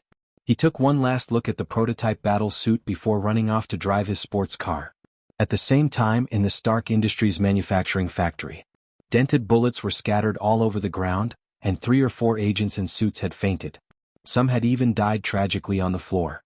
The equipment and floor everywhere looked like they had been attacked by a storm. Pepper was running for her life in a panic. There was a 3 to 4 meter tall steel machine chasing after her. The thick, rough armor and firearms made the steel suit look ugly and huge. Boom, boom, boom. Every step it took contained tons of weight, leaving dents in the factory floor. The distance between it and Pepper kept shrinking. Ah! Pepper cried out in surprise, but the heel of her left high heel broke, causing her to fall forward. Ah ha ha ha! The steel machine stopped in front of her, and a shadow covered Pepper's curled-up body. Stanny's mad laughter came from inside the suit, and his sinister and cold words came out. Pepper, you and Tony will meet in heaven together. The steel machine raised its steel left hand. There was a Gatling weapon on its wrist, and an empty gun was aimed at her. Pepper put her hands on the floor and closed her eyes in despair. At this critical moment, an invisible force swept over. When it passed by Pepper, it didn't cause any damage. When it landed on the steel machine, the armored body of the steel machine was fiercely bounced off. It flew more than 10 meters away and smashed into several walls, creating sparks as it rolled onto the side of the main road. Pepper opened her eyes in confusion. She saw that the place where the steel machine had been standing was now occupied by a beautiful black-haired woman. Chapter 233. So beautiful. Who are you? Staring blankly at Yu Tong, who was standing in front of her in a long dress, Pepper subconsciously asked. However, she regretted it as soon as the words left her mouth. She hurriedly got up from the ground and said gratefully, "No matter what, thank you for saving me. That's what I should do. After all, we'll be family sooner or later." Yu Tong retracted her hands and revealed a cold smile. Pepper was confused. She patted her dusty dress and muttered in surprise, "Family? My name is Yu Tong. I'm Kale's subordinate." Yu Tong nodded. "So you're Kale's godfather's subordinate." Pepper's eyes widened in shock. Recalling the conversation just now, her beautiful face couldn't help but redden. She stammered, Tani and I haven't?" Before she could finish, Yu Tong seemed to sense something. She quickly looked up at the night sky outside the factory and said, "It's finally here." "What's here?" Pepper was stunned again. The next moment, a melodious ringtone came from the pocket of her suit jacket. Pepper took out her phone and saw that it was Tani calling. She quickly picked it up. "Pepper, are you okay?" Tani's anxious voice rang out from the phone, accompanied by heavy panting as if he was exercising outdoors. Pepper's heart warmed and she quickly replied, "I'm fine. Kale's godfather's men saved me. But Stanny also has an armor, and he's turned into a homicidal maniac now. It's good that you're fine. As for Stanny, I'll deal with him." After Tony said this domineering sentence, the phone call simply hung up. Pepper raised her head and looked out at the sky with rain pupil. There, a bright red shooting star with a dazzling white tail appeared at the edge of the night sky. It sped down at an angle and fell toward the road where traffic had come to a standstill. At this time, on the main road next to the Stark Industries area. Due to the steel machine suddenly rolling in the middle of the road, the horns of many passing cars were blaring non-stop. Some cars crashed into the guardrail on the side of the road to avoid it, and even a series of collisions occurred. The scene was extremely chaotic for a moment. "Bastard, what happened just now?" Stanny was extremely annoyed. He had no idea what had happened in that instant. He only felt like he had been hit by a high-speed train and was thrown out with his battle suit. He manipulated the steel machine to climb up from the cement road and saw a minivan with its headlights on. He raised his huge mechanical left leg in anger and kicked the front of the minivan that had anti-collision devices to vent his anger. Bang! The front of the van caved in, and under the impact of several tons, it couldn't stop flying backward. Just as the car was about to overturn, a bright red Iron Man with rich gold paint pounced on the ground. His palms held the rear of the car with great effort, while his iron feet acted as brakes, pressing against the ground. Chi! With a sharp sound, two bright sparks appeared under the Iron Man's feet. He retreated 5 meters before stopping the car steadily. "Tani." The steel machine looked at the Iron Man who suddenly appeared, spread out his hands and said coldly, "I've already let you go. Do you still want to die?" "Stanny, stop." Iron Man persuaded. "Stop." Ah. The steel machine laughed and stared at him with his white eyes. "After Howard's death, Stark Industries was supported by me. Now your godfather wants to drive me away and kick me away. It's not that simple." Taking advantage of the confrontation between the two, many drivers who had been involved in car accidents abandoned their cars and left in horror. "If you want to attack my godfather, you'll have to ask for my permission first." Iron Man snorted. The steel machine didn't say much. He picked up a motorcycle next to him and used it as a weapon to rush forward. The battle between the Iron Man suits was about to start. Yutong took Pepper to the open-air roof on the third floor of the manufacturing factory, where they could see the battle on the road. On the road, flames and explosions were continuous. The large and small humanoid machines fought fiercely. Sometimes they fought in close combat with their Iron Man suits, and sometimes they attacked from afar with their ammunition cannons. The power of the advanced technological battle suits was terrifying. "Tani, you have to win." Pepper was worried about Tani, and she clasped her hands together anxiously. At that moment, a male voice suddenly sounded beside her. "Looks like I'm just in time." Pepper was shocked. She looked sideways only to see Kale, who was wearing a black trench coat, standing next to her. He was also looking at the technological battle on the road. "Boss." Yutong smiled and approached. Her slender hands naturally wrapped around his arm. "Mr. Kale," Pepper greeted him with enough respect. She almost followed Tani and called him Godfather. "Watch carefully. This is the first battle of Earth's advanced technology in the eyes of the world and the public." Kale smiled calmly, his golden pupils reflecting the flickering flames of the battle. The rich relied on technology while the poor relied on mutations. This was the #1 law of the current Marvel world. As for the first battle of mutations, he and Steve had already shown it on the base more than half a century ago during World War II. Even though it was only the low-end beginning of mutations, it was still enough to dominate a large-scale war between ordinary people. Whether it was technology or mutations, only when their existence was exposed to the eyes of the world and the public, and as supernatural abilities were displayed in local wars, large and small, would the people of Earth be fearful and accept the changes of the current era more quickly.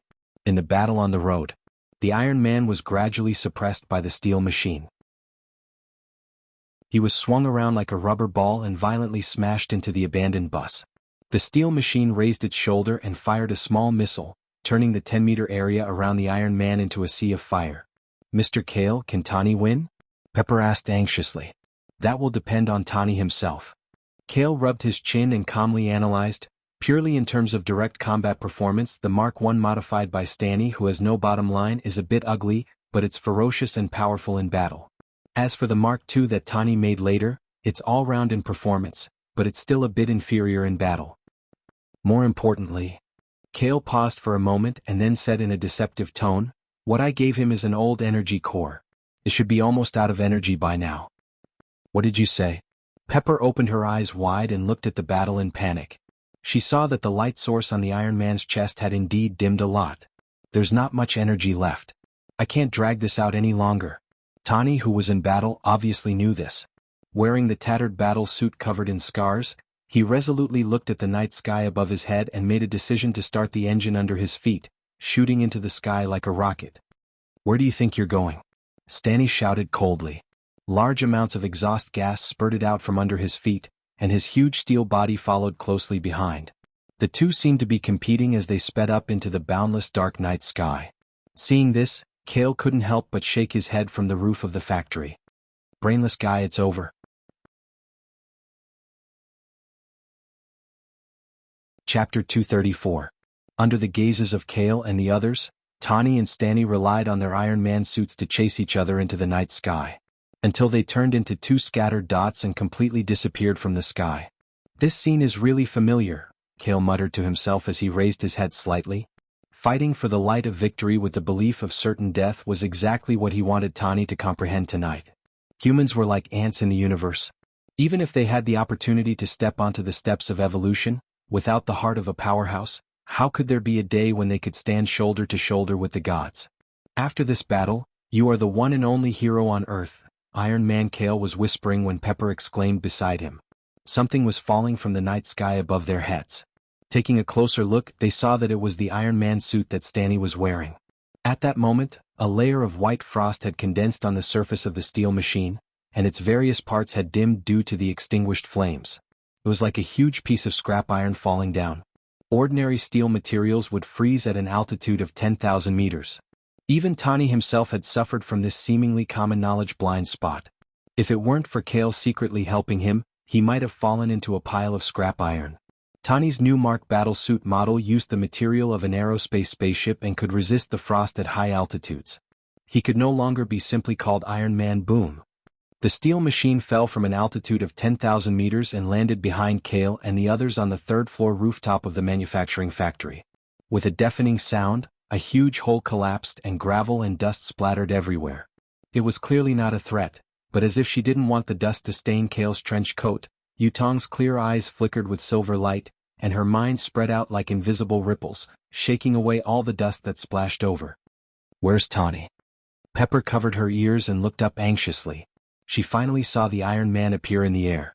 Thor used up what little energy the old core had left, turning on the engine beneath his feet every once in a while to slow down his fall. Finally he landed in front of everyone with a thud. He tore off his steel mask, revealing a tired and pale face. "Tawny." Pepper rushed out impatiently and hugged Thor's steel shell. Panting, Thor hugged her back, clearly still scared. When Tawny saw Kale, he blinked weakly and said, "Godfather. How was it? My performance was all right, right?" "Pass." Kale smiled and gave a fair evaluation. "What? Just passing?" Tawny twitched the corner of his mouth. With Pepper's help, he was about to say something when a strange voice sounded at the wrong time. Kale and the others turned around, only to see a metallic claw grabbing the edge of the huge hole. Then a steel head and body slowly crawled out, staring at everyone with glaring eyes.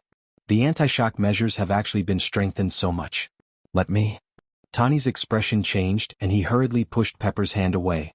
But just as he took a step forward, he staggered and fell to one knee. "Tawny, that's it," Kale said calmly. Tawny looked at his chest. The old core's light was like a candle, so dim that it was almost completely extinguished. Knowing that he couldn't fight, he sighed helplessly. "Leave. Godfather, don't worry about me. Take Pepper and leave." "I'm not leaving." Pepper was about to cry. She hugged Tawny with reddened eyes.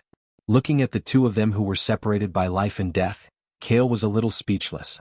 Fine, he hadn't shown his strength when he returned to Earth, but now everyone was treating him as a symbol of peace? "Yutong, protect the two of them." Kale shrugged. After Yutong let go of his arm, he took a few steps forward and faced the steel machine alone. "Godfather, what are you doing? You can't fight that high-tech suit with just the constitution of a super soldier," Tawny said anxiously. From his father Howard's teachings, Tawny knew about the existence of super soldiers. Also, Stark Industries had recently developed a new super drug that was very similar to the super soldier potion. But as firearms became more powerful, bullets and missiles became infinitely more powerful, and the mutated constitution of super soldiers became harder to deal with. On Earth in the 21st century, the era of invincible super soldiers was over. "Just in time. I've been looking for you, the symbol of peace." Stanley laughed loudly and raised his steel right hand. The Gatling mechanism was activated, and a round of muzzles were aimed at Kale, who was approaching him. Kale ignored the danger of the guns in front of him and continued walking forward step by step. As he answered Tawny's question, he said, "Tawny, your father definitely didn't tell you that I walked through a nuclear explosion more than 60 years ago, let alone now. I'll use this chance to show you what a mutated constitution can achieve." Before Kale finished speaking, Stanley had already opened fire. The Gatling on his right arm emitted blue flames, and the bullets rained down on him. There was no way to dodge. Seeing this terrifying scene, Yutong's cold face was calm. Pepper covered her eyes, not daring to look down. Tawny widened his eyes in shock. Bang, bang, bang. The dense bullets hit the surface of Kyle's body, and a layer of dark cuticle quickly appeared. The black liquid squirmed at a speed visible to the naked eye, covering his body from his chest to his limbs and head, forming a ferocious and wild creature shell. "It's been a long time."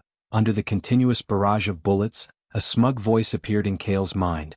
It was as if he wasn't facing a deadly attack, but a shower of bullets. Indeed, the bullets were like tickles. When they landed on Kale's body, which was covered in venom, they bounced off and scattered all over the ground. "How is this possible?" Stanley's wild laughter stopped abruptly when he saw the humanoid monster that ignored the bullets and continued walking forward. Instead, it was replaced by fear and confusion. "Is that Godfather?" Tony sucked in a breath of cold air. Only now did he understand why his father had always thought that his godfather's combat strength was undefeatable. When the bullets ran out, Stanley pulled back his right hand in a panic and raised his steel left hand. The last built-in small missile emerged. "I don't believe I can't kill you." Stanley growled and launched the missile at Kale, who was less than 5 meters away. The small missile quickly flew out with a trail of flames and headed straight for the ferocious demon-like face. Kale had no intention of dodging. He raised his right hand and made a move that many people would never forget in their lifetime. His long and narrow scarlet eyes glowed, and he quickly and forcefully slapped the small missile that was right in front of him. Boom! The small missile's trajectory was simply deflected and it exploded beside Kale. The explosion set off a wave of dust that swept outwards. The fire illuminated his monstrous body full of dark muscles. As if he had completed the simple act of swatting a fly, Kale walked forward at a constant speed and finally stopped in front of the steel machine. Stanley was motionless as if he didn't have the courage to launch any more attacks. He could only look at Kale in despair and ask in a trembling voice, "Are you a human or a monster?" "Me?" Kale grinned and didn't say much. He clenched his right hand into a fist and punched the circular core of the steel machine. Gotcha. Chapter 235. It wasn't a simple punch with a 10-ton impact. Instead, it condensed the power at the tip of the fist and vented it out with exquisite control of combat skills. Even if it was as hard as steel, it wouldn't be able to stop this full-force blow. Kale, who was completely covered in venom, his scarlet eyes flashed with a flirtatious light. The black demon's face maintained a cold grin, and his tall body's muscles were bulging due to the tension of the battle. 1/3 of the entire thick dark right arm sank into the middle of the steel machine's chest, and it was about to touch Stanley's flesh and blood. The steel shell caved in and cracked, and the new energy core flickered with white electric arcs. Kale stood where he was and used his right hand to lift the steel machine up from the ground until it was above his head. The steel machine's engine turned off, and the steel limbs drooped down like a defeated prey in nature. The visual effect of this scene was undoubtedly shocking. Tani didn't blink for a long time. He just held his breath and watched with rapt attention, feeling this extraordinary sense of power and unparalleled combat power. Pepper covered her mouth with both hands in surprise. Only by doing so could she force herself to suppress the exclamation in her throat. "It's over." Kale shook his head and threw the steel machine forward. The steel machine, which weighed several tons, flew out a few meters and fell on the roof of the 3rd floor like scrap iron, raising billowing dust. From the hole in the steel machine's chest, viscous blood flowed along the broken steel shell and dripped out like special oil.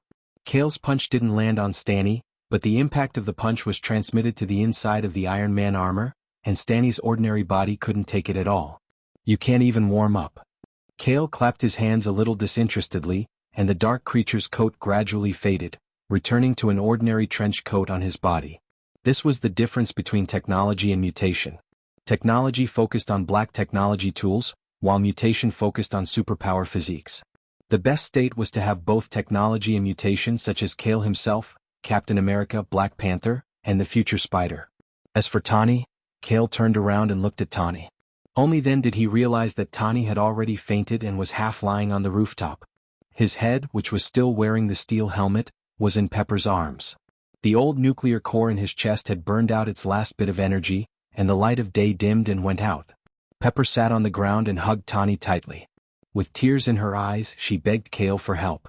"Godfather, hurry and save Tani. Tani seems to be dying." "Don't worry.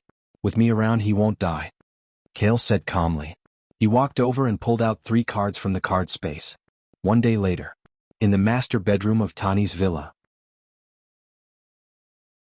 In the morning, a breeze blew the curtains next to the bed, and warm sunlight shone into the room. On the bed, Tani frowned slightly. Then, his mind became clearer and he opened his dark and deep eyes. The image of fighting with the steel machine flashed through his mind. Tani suddenly straightened his upper body from the bed and looked at his palms in confusion. His hand grabbed the corner of his shirt in shock. He lifted his shirt and looked down anxiously at his chest. The skin there was white and tender, and there were no holes or fatal wounds. There was no shining steel energy core. There wasn't even a single wound or scar. What's going on? Tani even reached out to touch it. With a doubtful expression, he muttered to himself, "Everything I discovered earlier couldn't have been a dream, right?" As if disturbed by his words, Peggy, who had been sleeping by the bed, murmured and woke up. When she saw Tani touching and muttering to himself, she immediately shouted, "Tani, what are you doing?" When Tani saw Pepper, he was even more shocked. "Pepper, why are you here? Stanley didn't hurt you, did he? You're muddle-headed from sleeping." Pepper rolled her eyes at him and reached out to touch his forehead. She reminded him worriedly, "Did you forget? Stanley was defeated by Godfather." "So, it was Godfather who saved me?" Tani was still touching his chest. It was clearly a huge fatal wound, but now there wasn't even a trace of a scar. It was unbelievable. Pepper replied with lingering fear, "That's right. Godfather is really too amazing. I was so worried that I cried the night before, but Godfather didn't take you to the hospital. Instead he drove you back here." Recalling the miraculous scene the night before, Pepper couldn't help but sigh. Then Miss Yutong used a scalpel to quickly remove the energy core and shrapnel from your chest. The amount of blood was terrifying. "Directly remove the shrapnel?" Tani gaped and said in a daze, "Then how did I survive until now and recover completely?" "That's what's amazing about Godfather," Pepper said solemnly. Pepper kept him in suspense before she said solemnly, "The moment the shrapnel was taken out, you really were about to die. You couldn't stop bleeding at all. Then Godfather fed you a bean. To be precise, half a bean. In just a few seconds your wound healed on its own." "A bean?" Tani was dumbfounded. The troublesome injury that had been bothering him was resolved by half a bean? "All right. Before Godfather left, he left you something." Pepper took out an envelope from her suit pocket and handed it to Tani. Tani took it with both hands and carefully opened it. He found that there was only a yellow draft inside. On the draft, which had a certain history, was a drawing of the atomic structure of a certain element. There was a paragraph of English text and a signature below. "Future Technological Energy New Element. Krypton. Founders, Howard Kale." Father wrote it. Tani looked at it in a daze and touched the draft with his fingers. "Tani." Pepper took a deep breath and looked at Tani. "Godfather said that you don't have to worry too much and can follow your heart and do what you want to do. No matter what happens in the future, he'll be behind you as your solid shield." "I understand." After a long silence, Tani nodded and put away the Krypton blueprint. His eyes were as firm as steel. Pepper heaved a sigh of relief. She picked up the work schedule as a secretary and said, "DHLD has taken care of Stanny's funeral and is working with the military to find an excuse to cover up your matter with the media. However, you need to cooperate and clarify at a press conference." "Clarify that I'm not Iron Man?" Tani smiled inexplicably and said seriously, "Arrange a press conference now. I'll give the media an explanation in 30 minutes. Pepper froze for a moment. For some reason, looking at the solemn Tani, her heart suddenly thumped uneasily. At that moment, on the other side, on the bustling streets of Queens, New York, Kyle, who was wearing a hood and sunglasses, arrived at the entrance of a luxurious and fashionable skyscraper accompanied by Yutong, who was dressed in a long black dress. "As expected of you. The transportation location here is very good, and it's not far from Stark Industries and SHLD headquarters. It's quite suitable as a base for Family Cal to face the outside world." Yutong, who was wearing a sun hat, smiled as Kale praised her. "Wise. Contact the owner of this building immediately. I want to buy the entire building." Kale looked at the smartwatch on his wrist and said thoughtfully, "Register a company while you're at it. Use the card as the registered logo, and use the name of the head of Family Cal." Chapter 236. In the Stark Industries area at the press conference. The night before last. The high-tech armed fight between Iron Man and the steel machine on the highway and on the roof of the Stark Industries factory had caused an uproar throughout the city and even around the world. In the end, it was rumored that some people had seen the appearance of the symbol of peace, Kale. This made the already important focus of current affairs a few levels higher. After all, it was now in the initial stage of the era's reform. Topics involving symbols of peace, superheroes, alien invasions, and other topics had basically risen to an exaggerated level of public discussion. Therefore, when Tani appeared at the press conference, almost all the media reporters in New York came and filled the seats below the stage.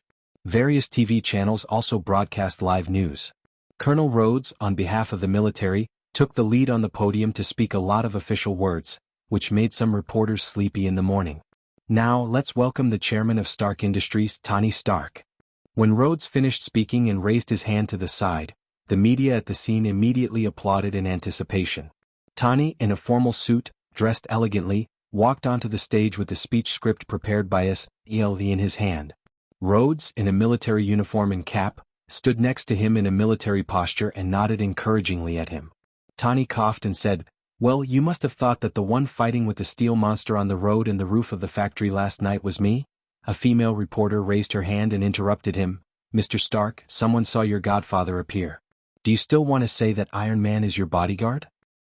Of course not, please let me finish. Tani shrugged and didn't look at the speech script from beginning to end. He continued with a dignified look, to be honest, I'm not born to be a superhero. I have a lot of personality flaws. Unfortunately, my godfather is the symbol of peace. Tani. Rhodes lowered his voice and suddenly had a bad premonition. That's right. Tani looked around at the media below the stage.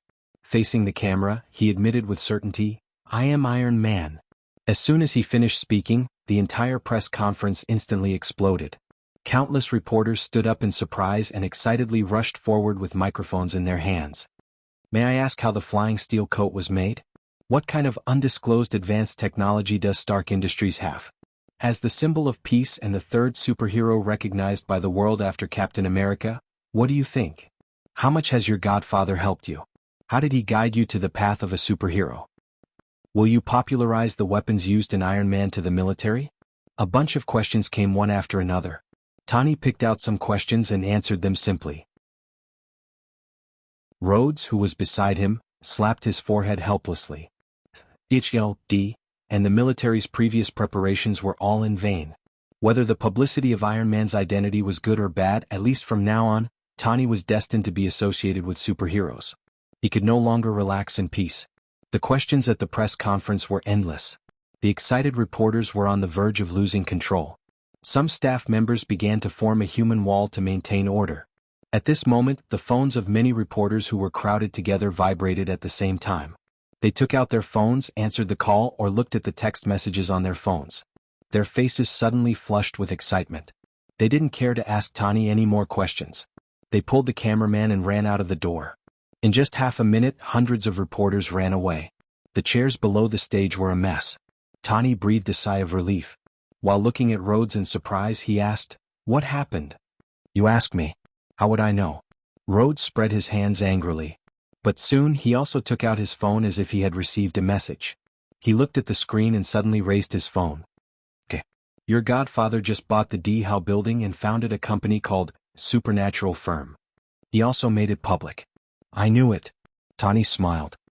Only he can steal the headlines of my identity as Iron Man. Rhodes was silent for a moment. Then he sighed and said, Times are really changing. On this day, newspapers, magazines, and online news hurriedly published two headlines about Iron Man's true identity and the establishment of Supernatural Firm. Tony Stark's godfather was Kale. This was a fact that people already knew. When Tony announced that he was Iron Man, it caused a collective discussion again. One must know that Captain America, Steve, and Kale also had a very deep comradeship. Of course. As for Kyle's creation of the Supernatural Firm, this was even more of a topic that people were talking about. Supernatural Firm was a private company of Kale's family, the symbol of peace, and only contracted to deal with supernatural-related matters. The company did not recruit outsiders. There were only 30 employees in the whole building. All of them called themselves members of the family Cal. The chairman was Kale himself. Supernatural Firm also divided its affairs into 4 dangerous levels: King, Dragon, God, and Disaster. All of them were supernatural disasters that were beyond the scope of human common sense. The lowest level was the King level, which was the kind of thing that happened to the Steel Machine 2 nights ago. The public was talking about this and felt that it was very novel. They also felt that the world was changing at an unprecedented speed. Late that night, in the conference room on the top floor of the D Howe building, a few people sat together on the leather sofa under the warm light, carefully tasting the wine. Everyone here, if their identities and files were released, would shake the world. At this time they were gathered together because of one person. Kale sat on a single sofa, and Yu Tong stood next to him. Tani lay next to him, sitting on the same long sofa as Natasha. There was another large sofa, which was occupied by Fry alone. The few of them formed a triangular distribution. Fry, I've called them over for you. If you have something to say, just say it. Kale smiled faintly and stared straight at Frey's dark, fierce face that could barely be seen in the night. First of all, I can say that everyone here except for me are superhumans that are beyond the scope of ordinary people. Fry used this as an opening speech. He looked at the few of them with one eye and said in a deep voice, Due to the information Kale brought back from the universe and what happened last night, I've decided to use SHLD as the foundation and resources to build a team. Kale's eyes lit up, and he was the first to understand. Team? Tani repeated and asked curiously, What team?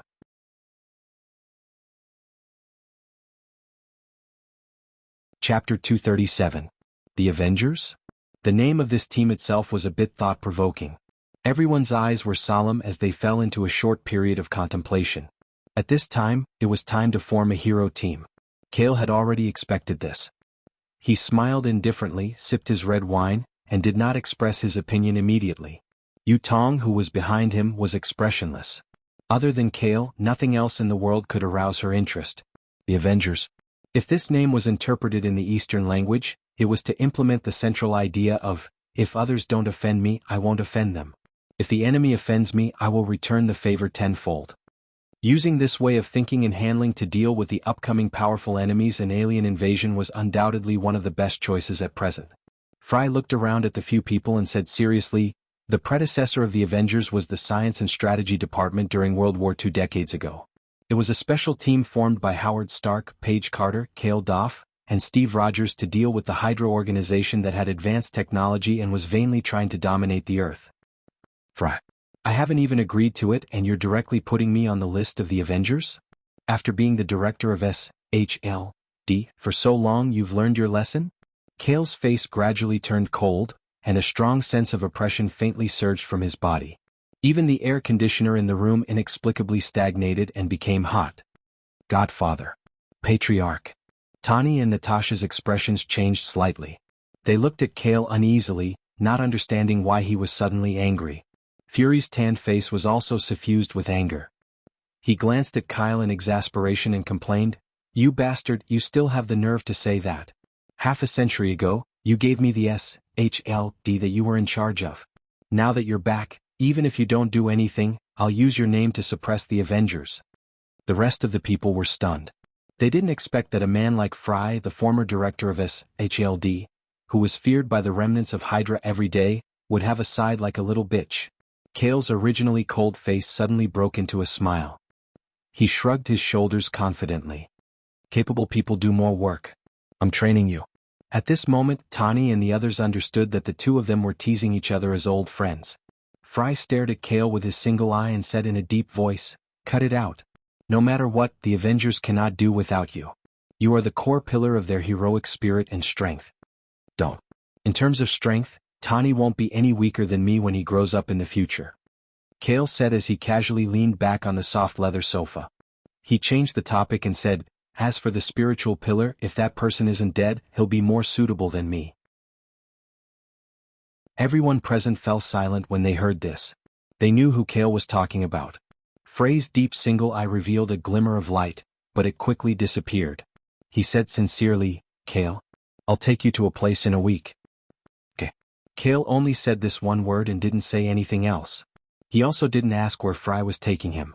Natasha flipped her sexy bright red short hair, crossed her arms in front of her chest and said softly, as the deputy director of SHLD, "I've already started handling the handover matters between the Avengers and SHLD, so I'll definitely join the Avengers." After the first person officially joined, Fry looked at Tani and waited for him to make a decision. Tani raised his eyebrows slightly and touched the stubble on his chin. "Since Father and Godfather have both been in the Alliance, I'll give it a try." The second person officially joined. Fry looked at Yu Tong behind Kale, but Yu Tong didn't even look at him. This made his serious face reveal a slightly awkward expression. Fry, I've lent Natasha to you until now. You've also lent her my name, so don't think about picking people from me." Kale smiled faintly. "But there are only two people as the basic combat power of the Alliance. It's far from enough." Fry scratched his bald head and said helplessly, "You'll have to find someone yourself." As soon as Kale finished speaking, a beeping sound came from his left wrist. It was Vice Watch that notified him that he had received an email. Who would send a message this late at night? Kale frowned slightly. He had just returned to Earth not long ago, and there were no more than 3 people who knew his online email account. Kale didn't pay attention to the people around him who were discussing the specifics of the Alliance. He unlocked his smart watch, and the watch automatically expanded and transformed into a new type of tablet computer. Kale crossed his legs, leaned his neck on the sofa, and the virtual screen immediately opened the email. To Mr. Kale, this is General Thunderbolt. Due to the urgency of the situation, please forgive me for disturbing your rest so late at night. Here I would like to invite you to lead our army and complete a mission of encirclement and capture a criminal. The mission is too complicated and dangerous. Please watch the video before you make a decision. If you are interested, please reply to my email by tomorrow morning. There was also a video at the end of the email. It was labeled as an internal document taken by the military 4 years ago. Before Kale could say anything, Vice automatically played the video. At the beginning of the video, there was a desolate scene of mountains and deserts. It seemed to have been taken by a camera on top of a tank. The quality of the video was not very clear, and the perspective was fixed on a vast desert. There were military tanks on the ground and fully armed American soldiers. There were traces of helicopters and fighter jets in the sky. Fire! Fire! Kill it! The tanks kept firing their cannons, and the concentrated fire was directed at the desert 1,000 meters away. There was no enemy army there, only a green creature that resembled a human. Boom! Boom! Boom!